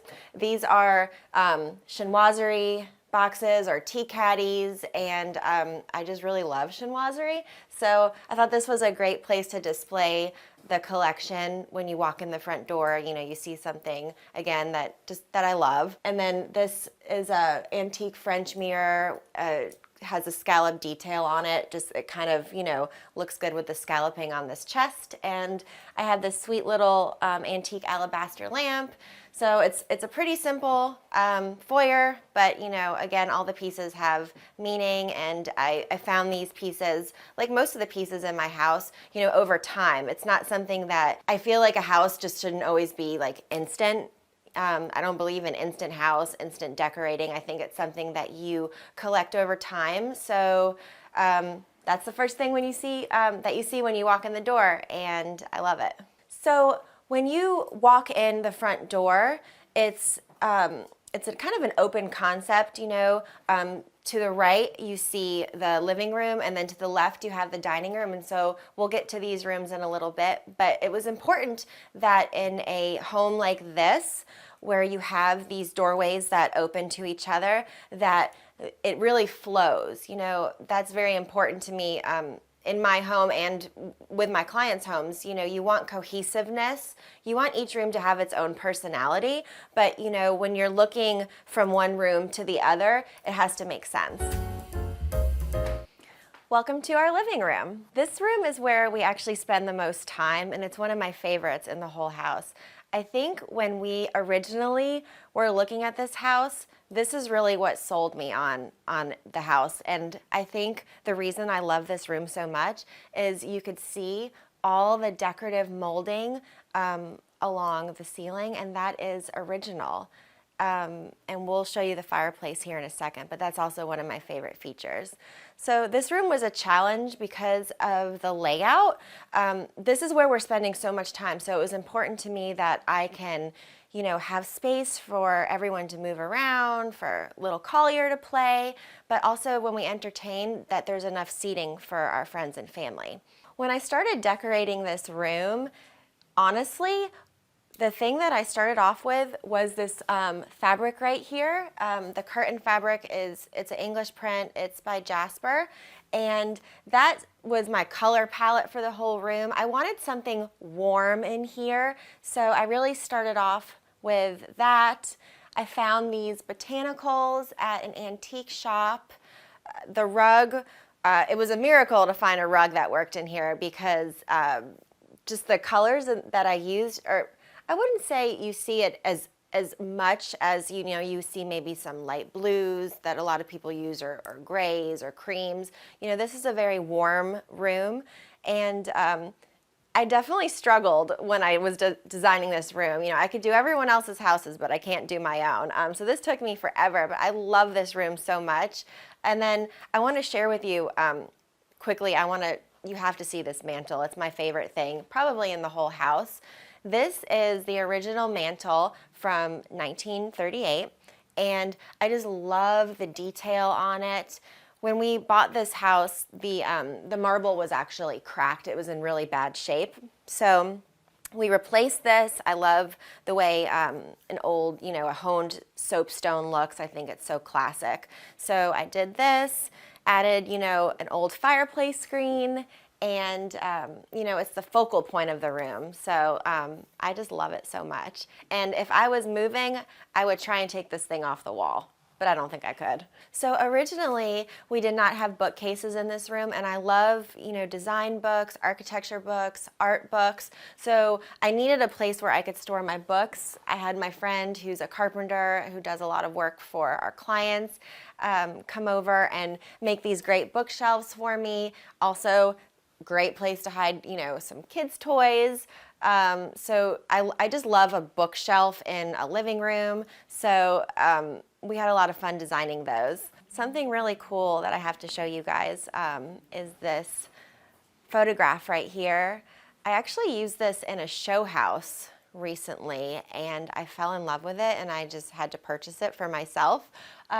This is a Slim Aarons photograph, and you could see Mick Jagger, and that's Marianne Faithfull. She's a British singer. And that is Desmond Guinness from the Guinness family, and this photograph is from 1960, and it's taken at one of his castles in Ireland. So I thought it was really cool. I like having something in a room that, you know, maybe you wouldn't expect. My husband plays music also. He is an amazing guitarist. So I thought this little nod to music was fun. So I kind of threw that in for him, and he loved it, of course. So surrounding this piece are some antique French oyster plates, and I'm obsessed with the colors in these. You don't really see that color a lot. You know, a lot of the times with oyster plates, you might see white ones or pink ones or maybe dark brown. But I saw these, and they were definitely a little out of my budget, but I made the splurge, and I think I found just the perfect place for them. You know, it's one of those things where, you know, again, it's just something that you wouldn't normally maybe think to put in your living room on the wall, but I just think they add such a neat, you know, decorative element, and they frame out that the photo really nice. So of course the colors are amazing, and it just worked with the blues and the browns and everything in this room. So I think they're perfect. So as I mentioned before, you know, I like to collect things. I'm at a point in my life where, you know, I can collect things that I like, and I'm always on the hunt for antique oil paintings. And I have a certain aesthetic that I look for when I'm on the hunt for antique oils. You know, I'm not a huge fan of the pastoral scenes or still lives with people. You know, I think I usually look for beautiful landscapes. Traditionally, I'm looking for English oil paintings, maybe Italian oil paintings or French oil paintings, and I like them to be smaller, and I like to put them in groupings. And the frames don't have to be perfect. I think that, you know, that's what makes them beautiful, is the patina. So I love this little, I think this is actually a watercolor, and it fell off the wall once and the glass broke, and I'm like, whatever, I still love it, so I'm gonna hang it anyways. But this is a little watercolor. I think this is it looks like a boating scene. And then, you know, I have this little landscape over here. I have another, you know, water scene, and then just a beautiful little landscape right there. And I just love gold frames, and I think they're just special, and each little one tells a story. So I'm always on the hunt for those. And of course, you know, it's kind of, you have to be careful you don't overpay for these, but I'm always, you know, on the hunt for them. And, you know, sometimes in an antique shop, you might find a little tiny one like hidden in the back of something or on the ground, and usually those are the real treasures. Off of this room, I want to take you into the sunroom. This is kind of a spot that this is for me. This is almost like my room, and it's a special little place. Come check it out. So this is our sunroom, and when we first bought this house, this room looked totally different. It had black and white kind of linoleum floors in here, and the windows were they were all fogged and damaged. So we had to do a lot of work when we bought this house, especially in this room. I had to replace all the windows, but of course, as you can see, they are covered because I love the way a sheer kind of diffuses the light, and it makes you feel like you're almost in a plane and you're going through clouds. I don't know, there's something about this room that is just very calming to me, and this is a place where I come and kind of have some me time. I'll sit on this sofa and, you know, read sometimes, or if I'm doing some work, you know, I might bring my computer out here, and it's just a place where I like to sit and maybe also have coffee in the morning. I open the door and I let the air in, and I don't know, this is just a special little room. It took me, of course, a while to figure out what I was doing in here. I found this English botanical fabric, and that was kind of the starting point for the palette in here. And then, you know, of course, my husband thought I was crazy when I told him that I wanted to paint the entire thing one color. But we're really happy with how it turned out, and I love the blue. It kind of reminds me of like a pair of old jeans. That's by Farrow and Ball, and I love their colors. So I think it turned out really well. A funny story, this light fixture was actually here in the house when we bought it, and I really loved it so much, but it was white. So I went and got about 4 different color golds at Ace Hardware, and sat in the backyard and spray painted it, and I actually had a lot of fun doing it, and I think it turned out really well. And one of my favorite pieces, again, back to chinoiserie, is going to be this antique cabinet. It's actually a secretary, but I definitely use it for storage, but it's a beautiful piece. In our old house, it was in the living room, and it just fits so perfectly on this wall, and, you know, it stores just some little tchotchkes, I guess, that are, you know, meaningful for me, that I want enclosed somewhere where they're safe. And we have some old books. A funny thing is, I'm going to show you guys this book. These were given to us by Taylor's mom, and the funny thing is, every single book on the bottom says Collier. And I have no idea why or what that means, but that's my son's name. So I think that's really kind of a funny story. And of course the blue was so pretty, so I had to have them.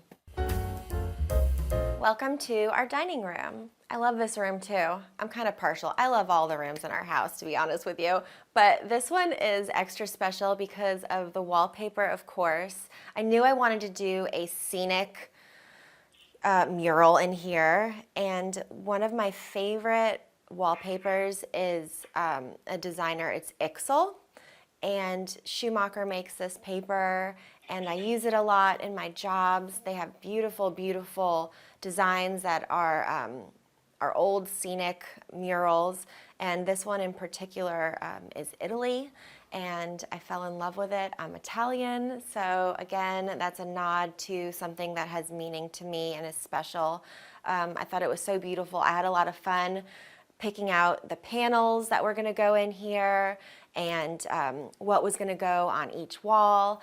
And when my son was really little and he was super tiny, I would hold him up and we would walk around this room and we would point to different things in the paper, and that was really sweet because he would point out trees and cows, and it's just kind of a funny story. So every time I come in here, I just kind of think about that little memory with him. So that's really special. So this is a great chandelier. It's actually a replica of kind of a French Parisian style.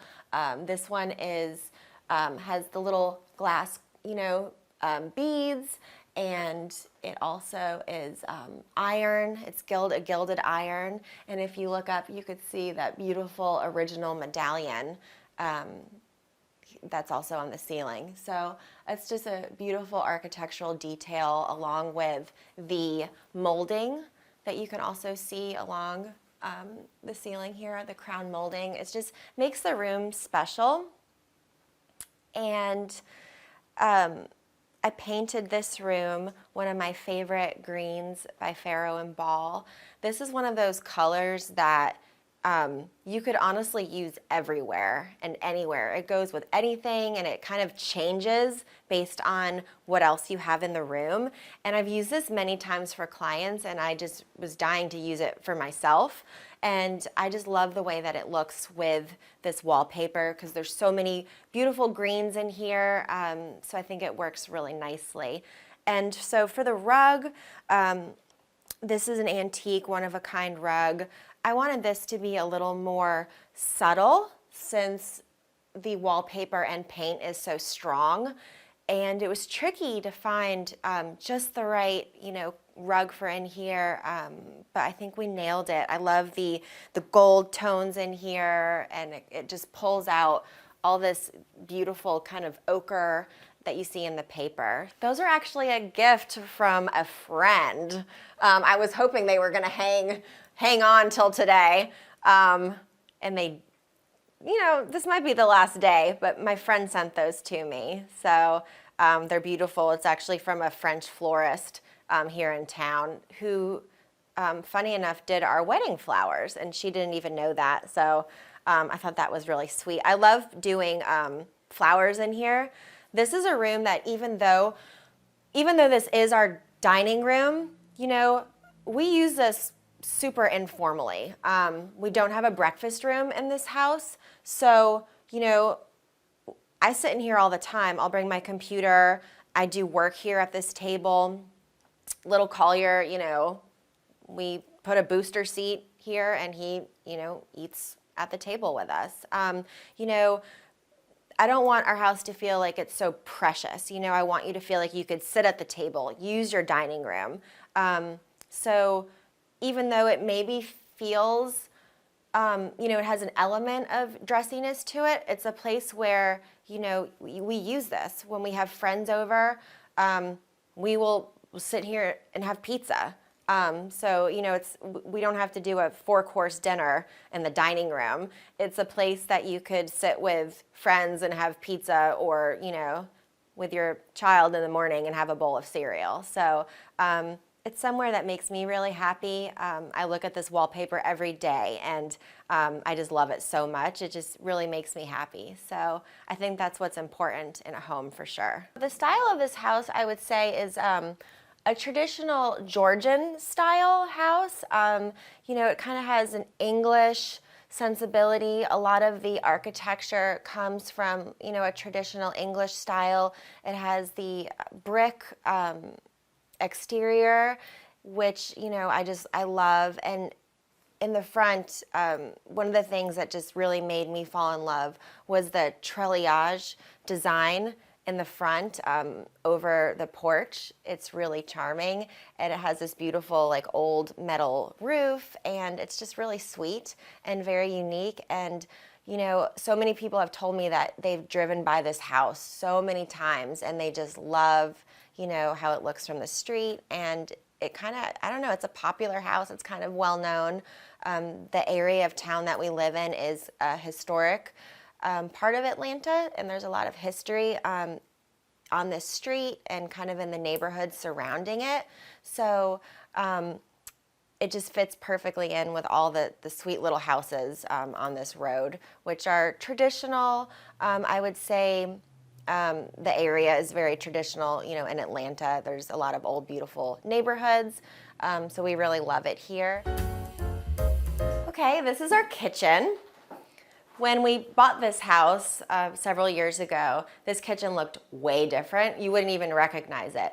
It had brick floors, and the cabinetry was like a mint green, and the refrigerator was over there, the stove was over there, there was, this was a wall, so it was very tight, and it was just not gonna work for us. So when we bought this house, we knew immediately that this kitchen we would have to tackle. I had a lot of fun doing this kitchen, and I think it really kind of changes the whole house. Again, I wanted kind of an English, you know, sensibility as far as the aesthetic in this kitchen. Just really clean. I like the kitchen to be, you know, a clean area, not too much clutter, and you know, this is just perfect. An interesting thing about this kitchen is that's the original window from 1938. Had to keep it. I love opening the windows because I burn things a lot. So that was important that the windows open in here. They are old windows, and sometimes you don't have, you know, a lot of the times windows are painted shut. So it was really important to us that we had these, you know, functional. Love this faucet. This is by Waterworks. I knew 100% I was doing brass. I love brass. It's kind of my go-to with plumbing all the time. So I knew for sure that we were doing a beautiful brass faucet in here. And again, it's one of those things like the wallpaper in my dining room that I have that I look at every single day and I just love. I also knew I wanted marble in here. And, you know, marble is one of those things where you either love it or hate it. And for me, I love it. This is an old house. I think it makes sense to have marble. It's more traditional. And yes, you know, it can stain. And a lot of people are like, I can't believe you did marble in your kitchen. And I was like, well, you know, I love it. And it's beautiful. It's a natural material. And if I get a little ring on it or some wine, well, you know, I'm just living in my house. And so I'm okay with that. And we had to do this little tiny island here because I definitely needed an island in this kitchen. And I thought this was really sweet. I did some research with like English kitchens, and I would see a very simple island on legs, and I thought that was perfect for this kitchen and for this space. When we have friends over and we have dinner parties or we're entertaining, a lot of the times I set up food on this island, and a lot of people gather in here. So yes, because it is open to our dining room, you have, you know, a flow going back and forth, which is actually pretty convenient.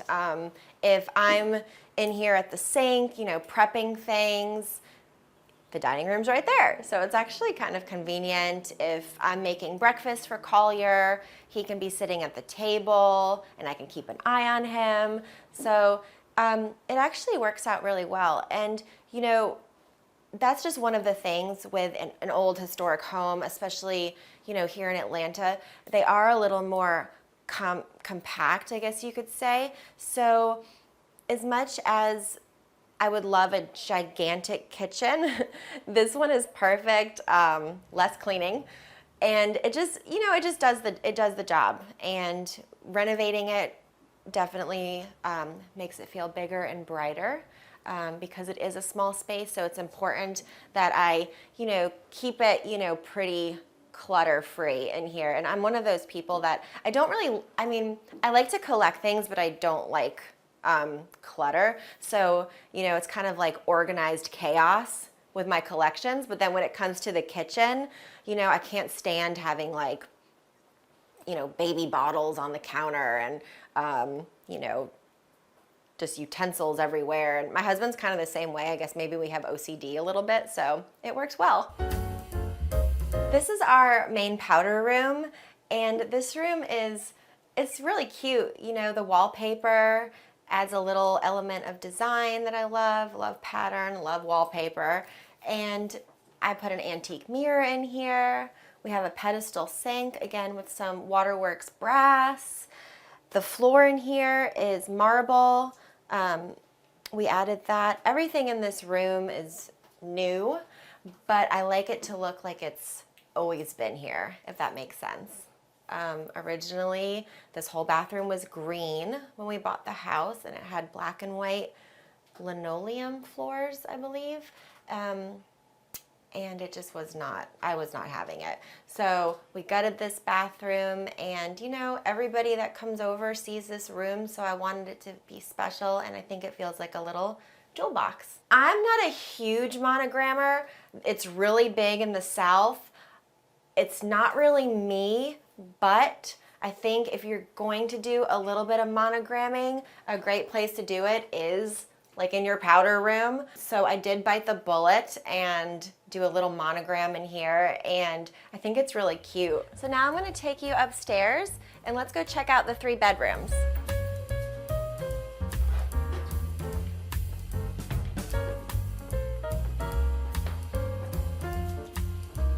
The first bedroom we have here is my son's room. This is Collier's room. So this is my son's room, Collier. I had so much fun designing this room for him. The starting point for this room was, of course, this drapery. This is called India Story, and it's so adorable. It has just kind of like little Indian palaces and tigers and animals and flowers, and you know, we just kind of at night go through and look at this and point to all the little animals and say goodnight to everybody. And I just knew that this would be really fun for him, and something that he could grow into, I guess. You know, that was important. I didn't start with, you know, a super baby room for him that was just blue and white, and this is something that he could grow into, so that was important for me. Collier has probably the nicest rug in the entire house. I love this rug. This is an antique rug by Moatar. It's from Moatar here in Atlanta. One of my favorite rug sources, and the color was absolutely perfect. And I knew that he could sit on this and play, and obviously if it gets stained, you're not gonna see it. And this is something that he would probably have his whole life. We did a cute little stripe in here, the wallpaper, and I found this neat little wicker light for him. This painting right here is actually kind of special. This is by Casey Hughes. She's an artist out of Nashville, and I've worked with her before. She does really awesome art, and before Collier was born, I worked with her, and she commissioned this piece for me. I love working with artists because, you know, they make you exactly what you want, and it's something that nobody else is going to have. So again, this is a special piece for Collier, and I'm going to, you know, give it to him one day, and so he'll have that forever. And just remember, you know, the love I put into this room and the time I took to just make him, you know, feel special. And So I love this piece.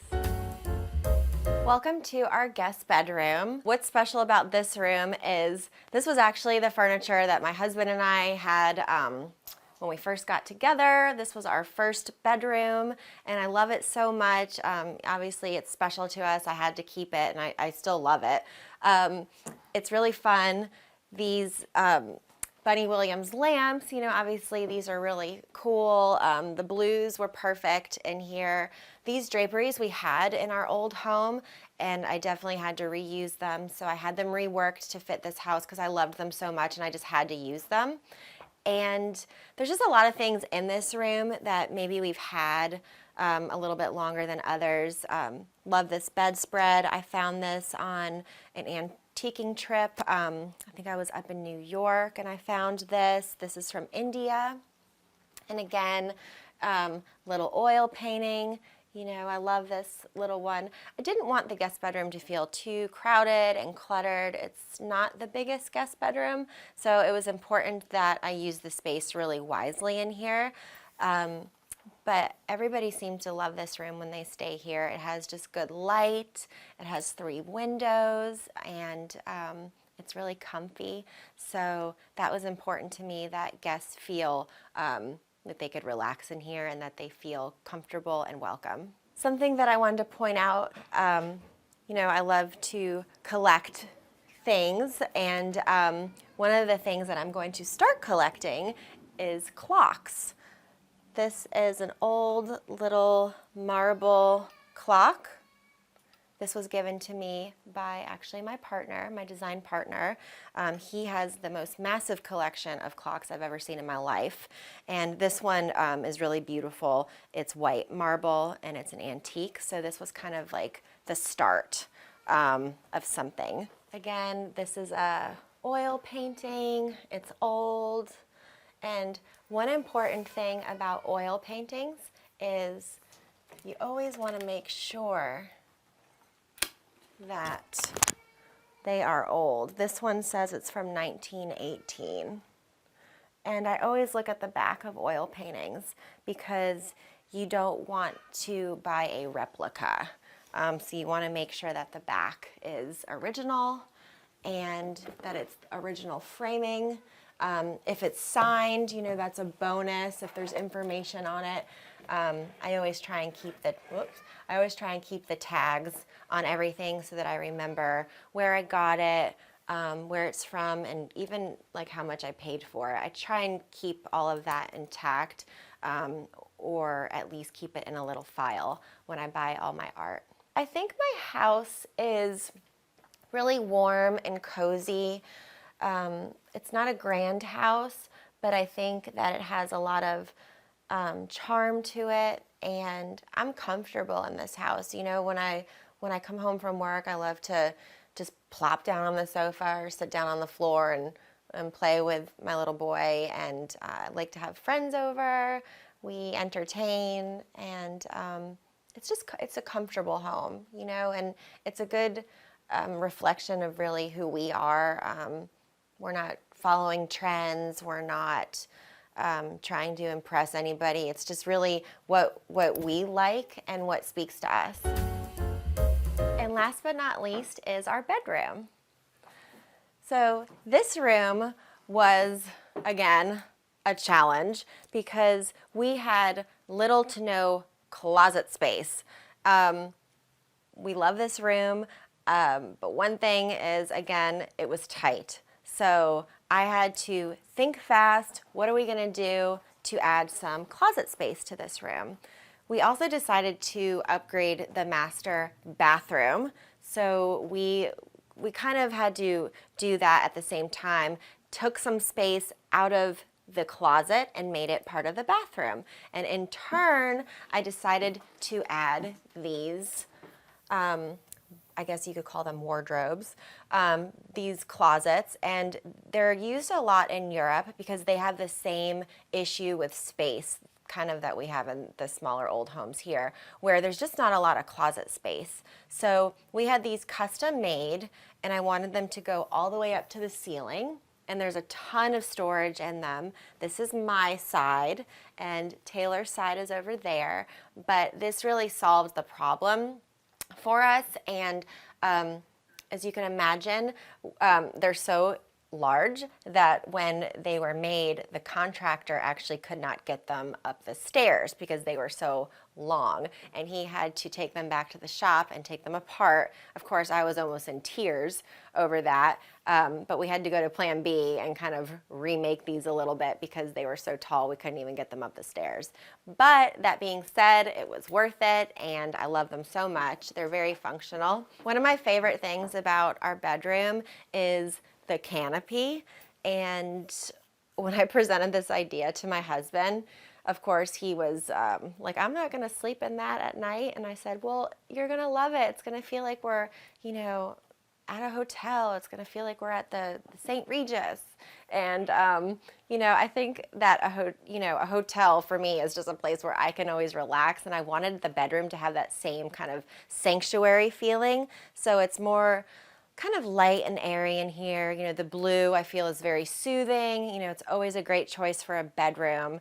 And, every time I lay in this bed, I just get a great night's sleep. It's quiet, and it kind of like, cocoons around you. And yes, it is a little feminine for my husband, but he's learned to love it. So I could say that he definitely gets a good night's sleep in this bed. So another one of my favorite oil paintings is this one. I had to put this in the bedroom. I thought the blues and greens were so pretty.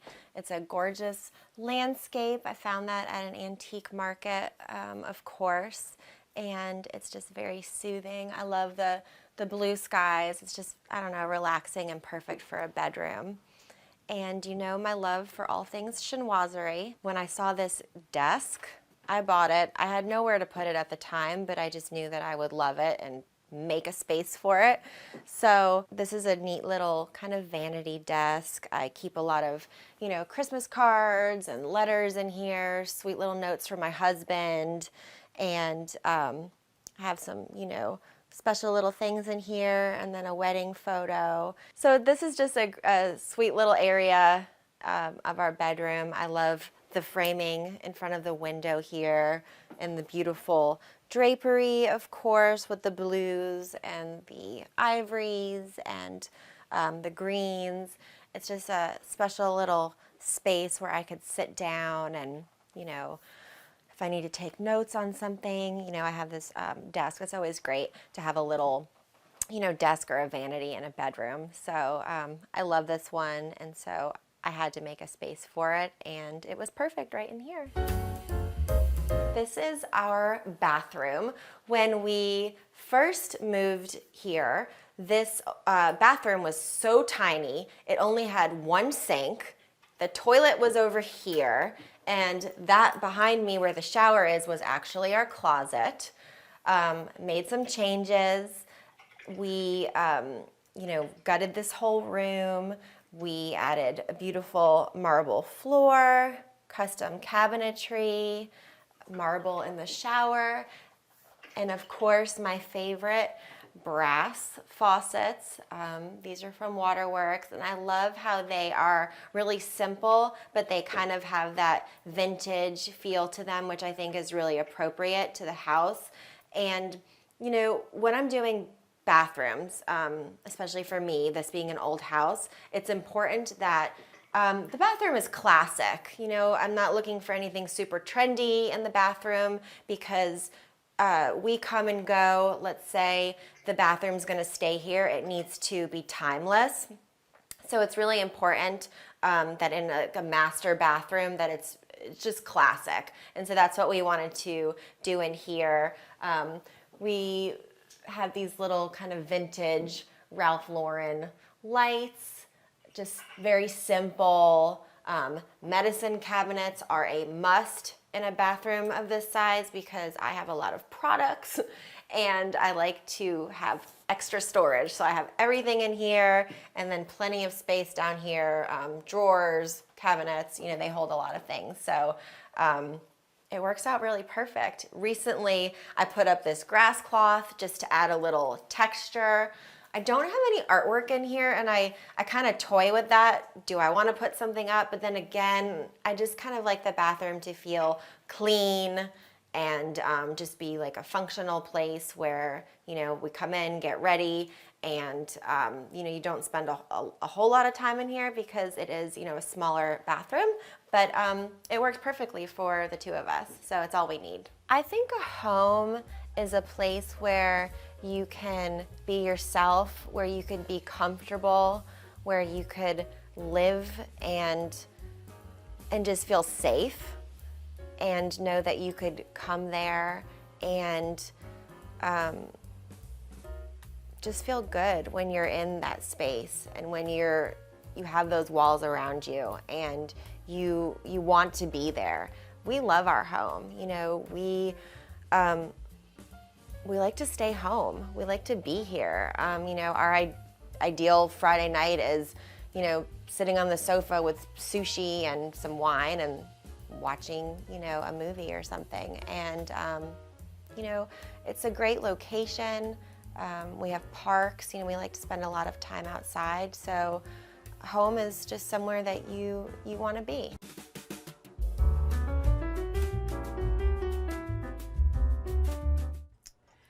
Hi Homeworthy, I'm Greg. Welcome to my home in Atlanta, Georgia. I'm so glad you're here. Come on in.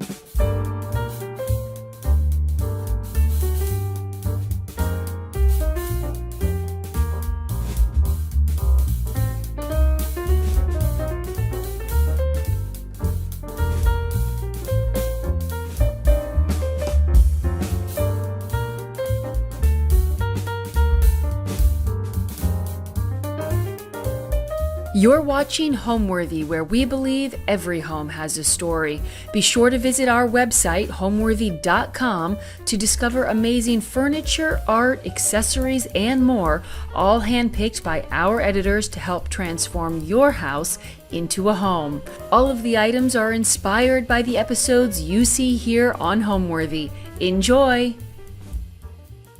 Hi, I'm Greg Irby. We are in my home in Atlanta, Georgia.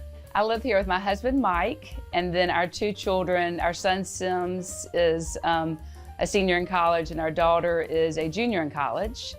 So they kind of mysteriously come and go when they please. And then we live here with our dog, Jean-Pierre, we call JP, a French bulldog, and our cat, Max. We bought this house in January of 2020. We were not planning on moving. In fact, we were in the middle of a third renovation in our family home that we loved, and most of all, we loved our family neighborhood, just surrounded by lots of close family friends, and it was just a great spot. But Mike and I would often walk by this house. He grew up down the street, and we always said if this house ever came on the market, we would buy it. It's a 1930s English cottage Tudor, and just I always loved the exterior of it. And one Friday afternoon, late afternoon, I was driving by and saw the real estate agent putting the sign out front. And I thought, oh my gosh. And so I called my friend Molly Beery, who sells real estate in Atlanta, and said, Molly, I have to see this house, but we are not moving. So she brought me over on that Saturday morning, first thing, and we put an offer on it that afternoon. I love the outside of the house. When I walked in, I realized that it was going to be a huge renovation project, but it just had great bones, and I love the size of it. Our kids, we were just about to be empty nesters, and I love that it was downsizing some, and just the cottage feel of it. All the rooms were smaller in proportion, but I knew that I could do every inch of the house and not feel overwhelmed. So I really just fell in love with it, and it was in pretty bad shape when I walked in that Saturday morning.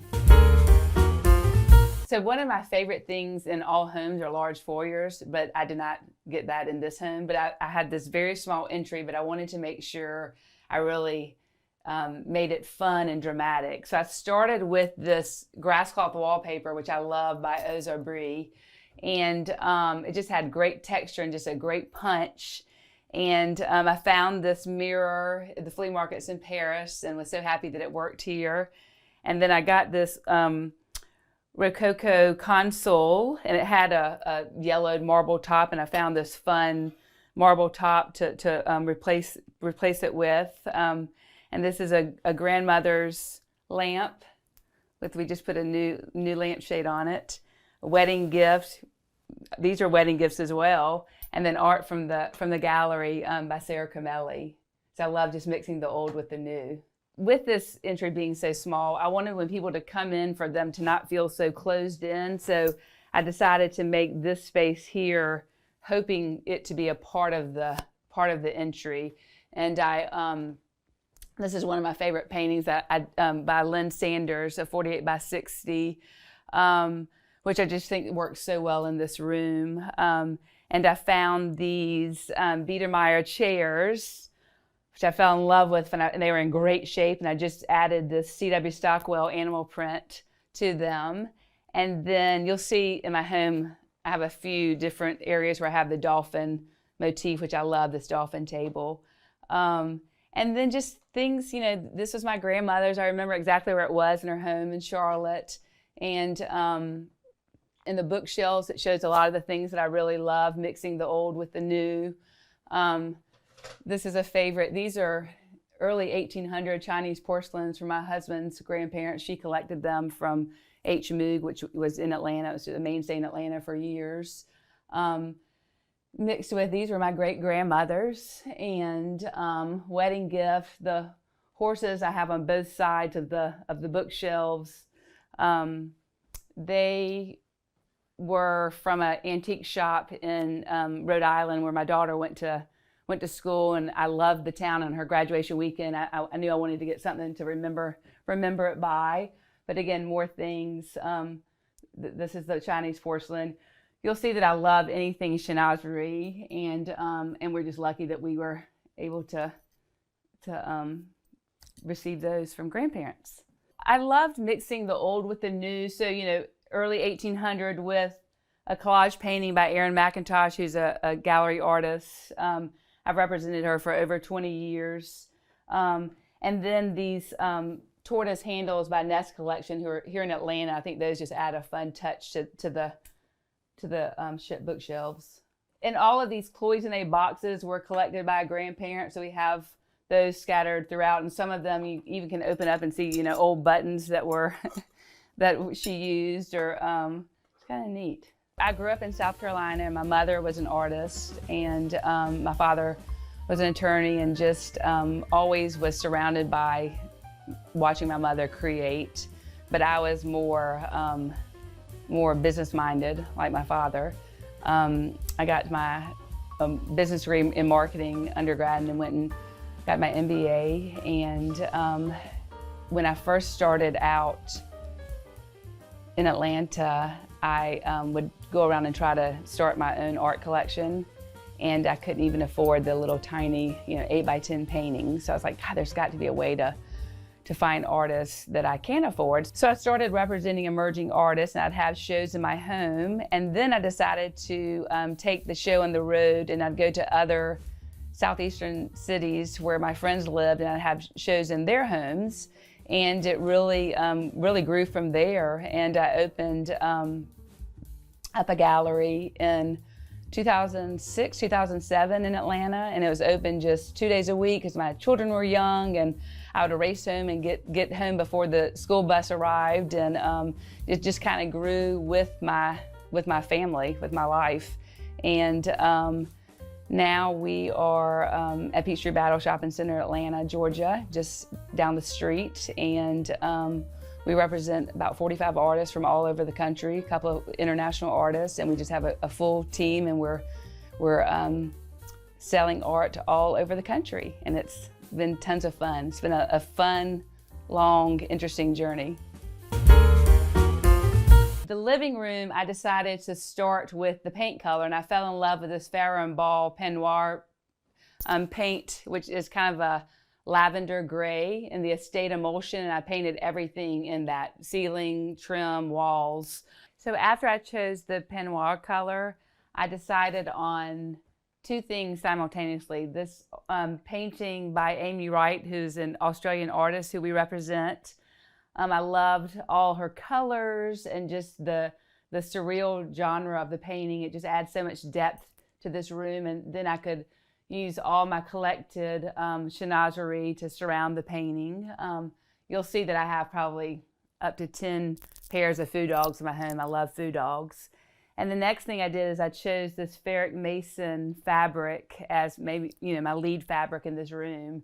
And I've known Alex Mason, who's the founder and designer of Ferric Mason, for years, as I used to represent her as an artist when she painted full time. So it's so fun to have her work here. And a lot of these fabric designers I know personally, which is really neat. It's kind of like having, artist paintings in my home. When I know the artists, I love to know the designers who design their fabrics.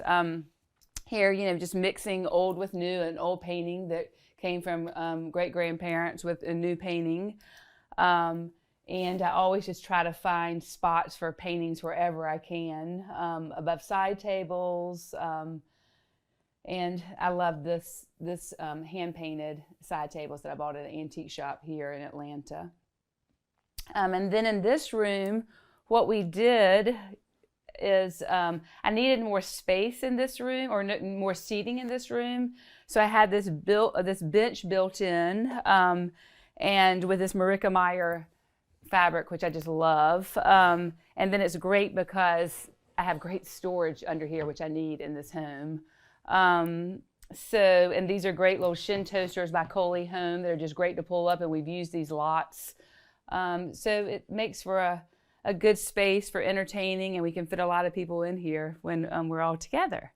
I love color, art, patterns, and mixing it all up. So it's really just all the things that I really love. And we were lucky that our grandparents left us a lot of their items. So I've sprinkled that around the house, and it's really just everything I love, surrounded by it all. I don't know exactly how I would define my personal style. I just love what I love. And I'm not worried about making it all work together. I do know that I love art. And I love wallpaper, and I love color.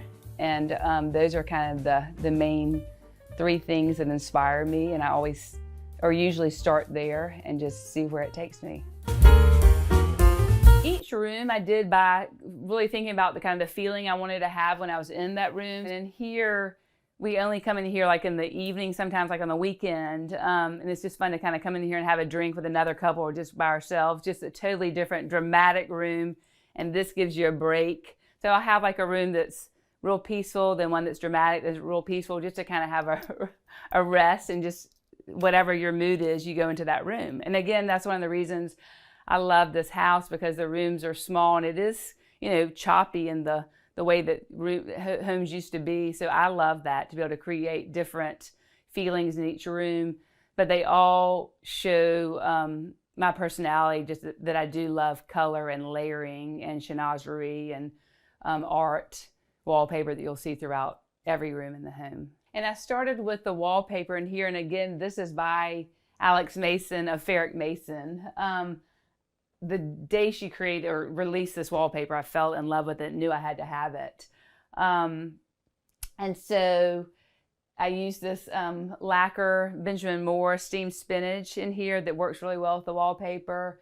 I tried to make sure that all my shades in my home were different custom fabric to make them more interesting. So I love these that were done. And then the sofa is a sleeper sofa, because we lost bedrooms coming to this house, and we need as many beds as we can get. So it is nice that we can pull this out and shut the doors in this room and move this. And these are the most comfortable suede chairs from Moore and Giles. And I wanted overstuffed chairs, club chairs, but every one that I looked at were so heavy, and I need to be able to move them easily. And these are really light, so that's been wonderful. And this is an outdoor porch that we are about to turn into a bedroom, because we need another bedroom. So we're already outgrowing our home with our kids coming home lots and bringing their friends. And in here, this is a portrait of my mother, which I love. And I love kind of mixing that in the room. There's so many colors in this room and this wallpaper everywhere, and you see them all in this in this Missoni rug that has a little bit of everything in it. I have so much art that I do love that I want to hang it when I possibly can, so I always try to find fun spots for it. So, you know, I have them above the window, these figures above the window, the door on both sides, down here, but it just works well in this space, I think. So in here I used this high gloss Benjamin Morris Claret, which I just love this color. And I had this old wooden table that I just ended up just painting that the same color. And it works great with the Skylar Samperton fabric for my window treatments.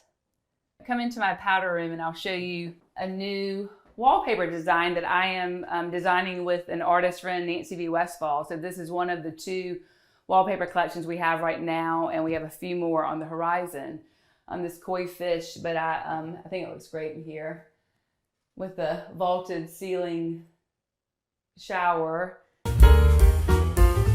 This is our dining room, and I love our wallpaper, which is a new wallpaper that I've designed with my artist friend Nancy V. Westfall, and it's called Peacock Garden.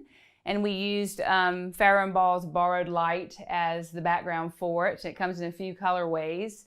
And then my husband, Mike, designed the molding for me.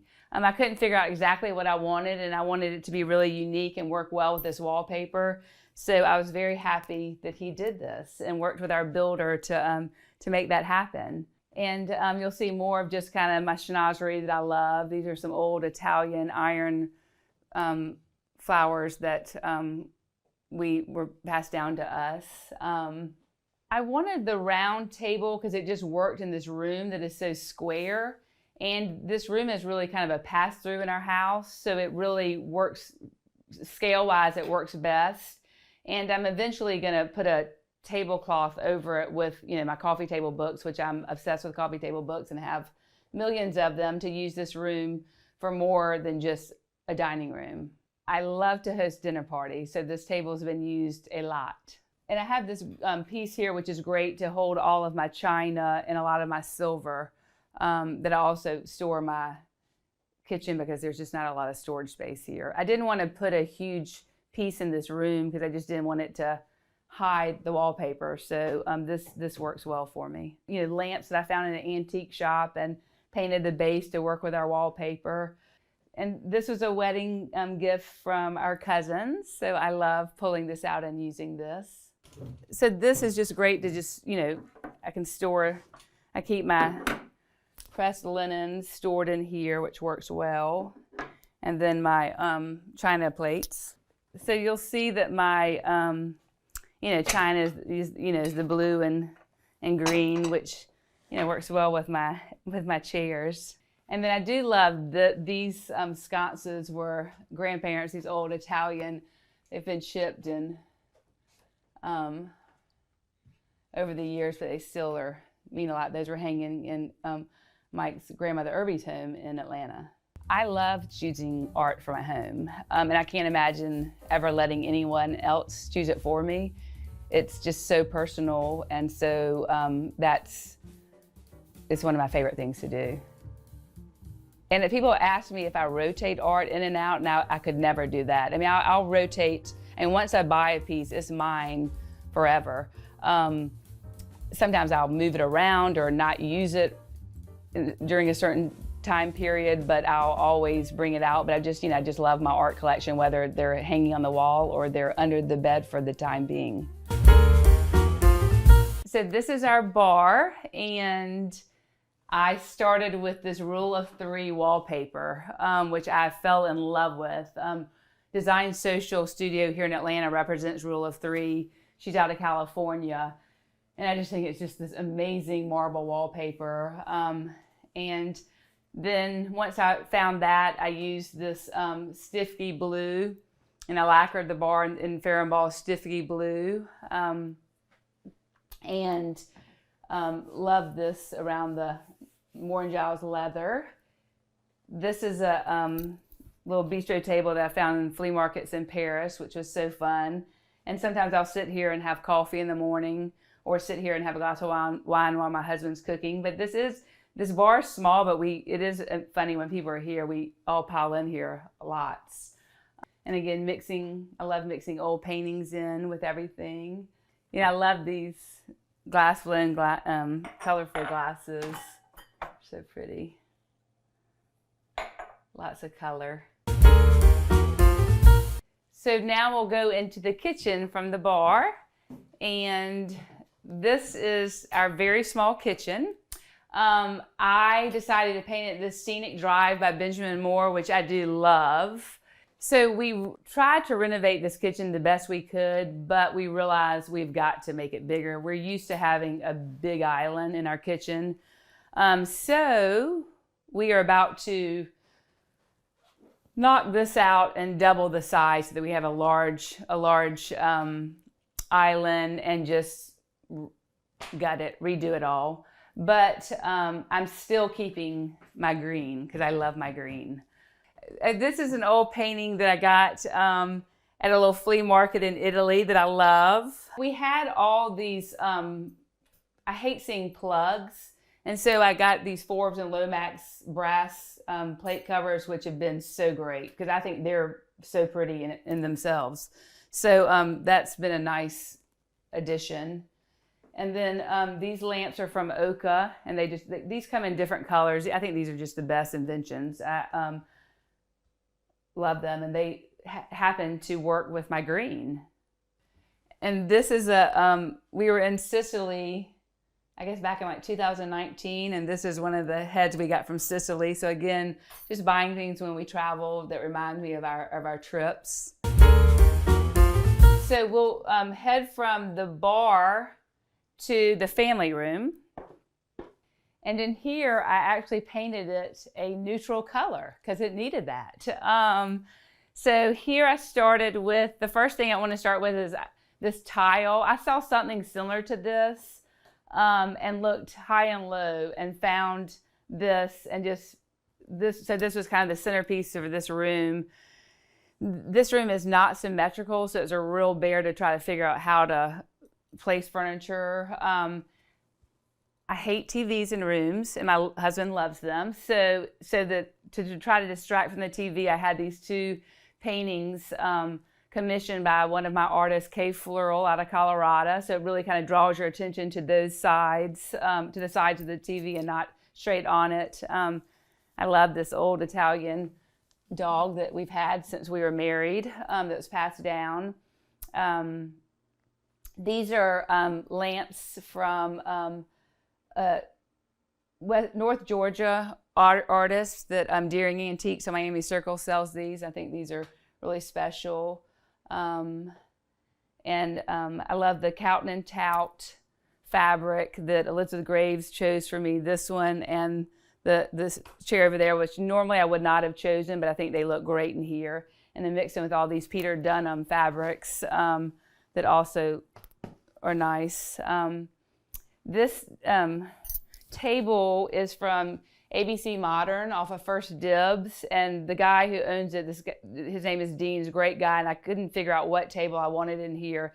And I showed him pictures of the room, and he gave me 3 choices, and this was the first choice, which I just think he nailed it, and I love it. So these are just geese that I found. I think I found them on Etsy or eBay. I just love the colors. You can never have too many coffee table books. And I do read my coffee table books often. You'll see that I have a lot of food dogs in my home. Love food dogs. These are old. Those are reproductions. So I think this was not original to the house. I think they probably built this maybe in the early 70s. And I love how it steps down. And then it has these windows, which we kept these windows. We took this room down to the studs because we love the original paneling and trim work, but it just was basically rotting. So we had somebody come and hand make custom this trim work for us. And then we kept these windows, which I just loved. So then I found these shelf sconces and these food dogs because it needed something fun up there. But this is one of my favorite parts of this room are these windows. And so then in here, like I use this Casablanca fabric that a lot of my window treatments were designed by Elizabeth Graves and Jennifer Manziotti of Checks and Balances. But I think they're beautiful how they designed these. Again, the West Georgia artist who made these lamps. These are by the Ozabri, who is the same designer who created the wallpaper in the foyer. So I just used her wallpaper and for these lamps, which I love. And they work so well with the Tony Swarthouse painting, which is above my sofa, who's a gallery artist. This is by Dunes and Duchess. Stacy made this for me, as well as, I have a drink table similar in the same color. I found this at a antique shop in town, and I love always having boxes or containers on my coffee table where I can hide my remote controls. So this is nice to have that. And this is probably one of my favorite pieces. It's very, this was my grandmother's, my grandparents who lived in Charlotte. So every time I would arrive in their home in Charlotte, the first thing I would do to run into their house, and turn around the flower the other way. I love playing with this. So that's just kind of a special thing that reminds me of my childhood and happy times with my grandparents in Charlotte. This is a bronze dolphin umbrella stand, but I love the dolphin motif, and I have that throughout the house. I've always loved dolphins. One of my best friends growing up, her mother had, first of all, she had a gorgeous house in South Carolina where I'm from, and her kitchen breakfast table had a dolphin base, and I remember just loving it my whole life. And she had some other ones. I just have always fallen in love with it ever since. If someone is trying to build their art collection, the best thing they can do is just go around to art galleries, art fairs, and really just see what resonates with them. And when you see something that you love, buy it if you can afford it. And it'll be fun to watch how your styles will change over the years, and that's great. I mean, some people start out with just real traditional landscapes and they eventually move to pure abstracts. But the beauty of that is your art collection has different genres in it, which makes it interesting. I mean, I love mixing old with new, traditional with edgy. The only thing that I don't have in my art collection is I don't want anything that's dark or makes a statement. That's not what appeals to me, and I don't want that in my home. But for some people they do, and that's wonderful. So just there should be no rules. It's what you really want, and it helps to define your personality and how your personality changes over the years. Okay, so next we'll go into my son's room. Very simple, he loves it. I have the Caleb Mahoney painting, works on paper framed. Gramercy Home did all of my bedding, which I just love everything they did. And in here, I use the Peter Dunham wallpaper. My son has always asked me not to put art in his room. He says, "Mom, my room is not an art gallery," but he has not commented on these Caleb paintings that I put in his room, which means that he likes it. That's a good sign, I guess. He said, "Let's go see my daughter's room." But first, we're passing by this little vignette that I created because as I walk down our stairs, I see this every morning. And so it just kind of goes to show how there's always places for art everywhere. This was my in my home growing up, so I love the little zebra. But again, just more art to see. These I just picked up from, I was in Morocco in May and picked up these little trinkets, which I love. It reminds me of Morocco.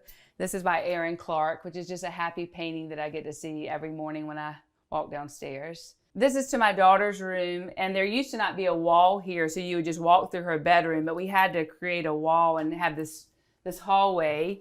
And so when we did that, her bedroom became a lot smaller.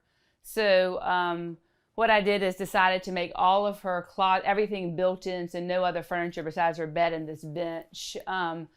And The starting point here was Farrow & Ball Kaluna. I love this purple color that she loved, and she chose this, the wallpaper. And Tilton Fenwick fabric here. I love out here, she has these French doors, so she can open up to the background outside, which is so nice. So in here, again, I love this wallpaper by Lee Rutledge, another painting by Erin McIntosh, and again, brought this Kaluna in here as well. Sarah Quinn is a lot more particular of how her room is decorated, and she wants less color. She wanted the blue and the white. She didn't want a lot of art, but she's more particular than my son is. She loved her new, Gramercy Home did her monogram towels, which she does love. She's always been kind of scared of the dark, so I bought this for her when she was probably about her age, maybe 10 years old. So I love that little painting that I've hanging by her door. I think what gives a home a soul is having things that really mean things to the owners and the people that live there. Whether that's, you know, a piece of pottery that my son or daughter made when they were 6 years old, or a family heirloom that's been passed down from my great-grandparents, or a painting that I bought in a trip when I was with Mike, and just a wonderful time in our life. Just all the things that I really love. So let's head upstairs to our primary suite. So upstairs is our primary suite, and I love that we have the upstairs space all to ourselves. So next, let's walk into our bedroom. So this was a really fun room for me to decorate because I wanted it to be, a lot of people want restful bedrooms, and I want it to be more showing our personality, be a little more energetic, but it's still restful to me. I started with the wallpaper. You can see the palms, Casa by PC. I love her palms with the third eye in the middle, and it mixed well with this art by Amy Wright, our Australian artist. So this is my husband's dressing room, where he's very neat, so he has his own space, which is great.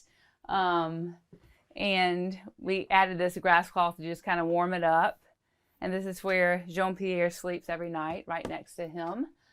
So then we'll walk to my side.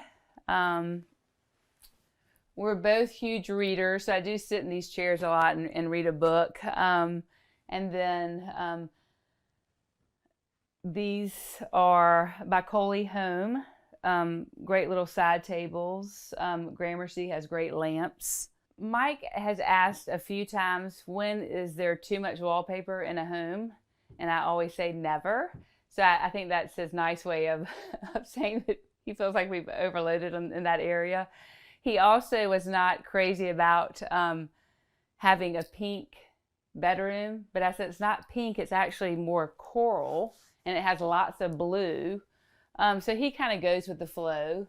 He's a great gardener, so he does the outside, which we'll show you in a little while, and I do the inside. So it's a good compromise in that way. Then we'll go into my dressing room. Okay, welcome to my dressing room. This is one of my favorite spaces in our home. And it's really more than my dressing room. I mean, I use it a lot of times. I'll sit here and work at the desk, which is a beautiful desk made by Dunes and Dutches. And I just gave her my paint color, and she made this for me and my candelabra. And the starting point for this room was actually the wallpaper by Victoria Larson. It's called Sardinia, and I just saw it and loved it. And this room, the angles in this room were just screaming for wallpaper.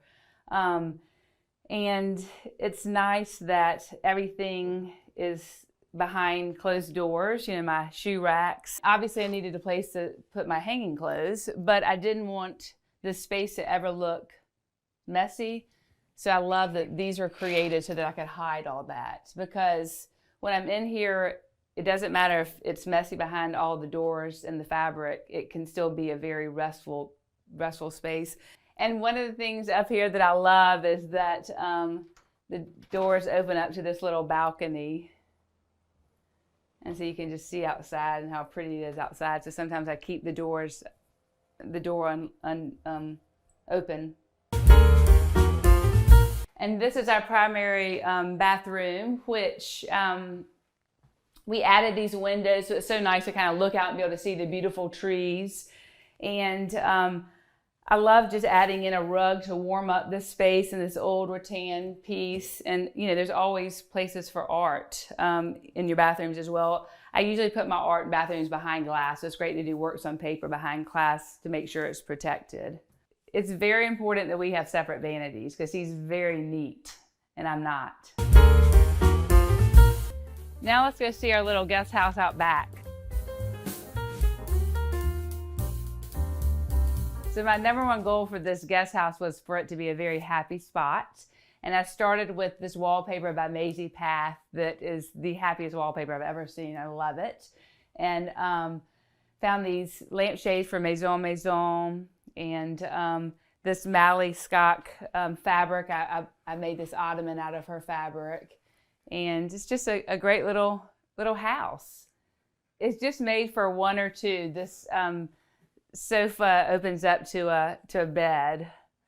And we decided to have a sleepless sofa so that sometimes the kids could be out here watching TV and not have a bed in here. So that's worked out well. And I love that it has this little porch. You can sit out and look over our gardens, which I'll show you next.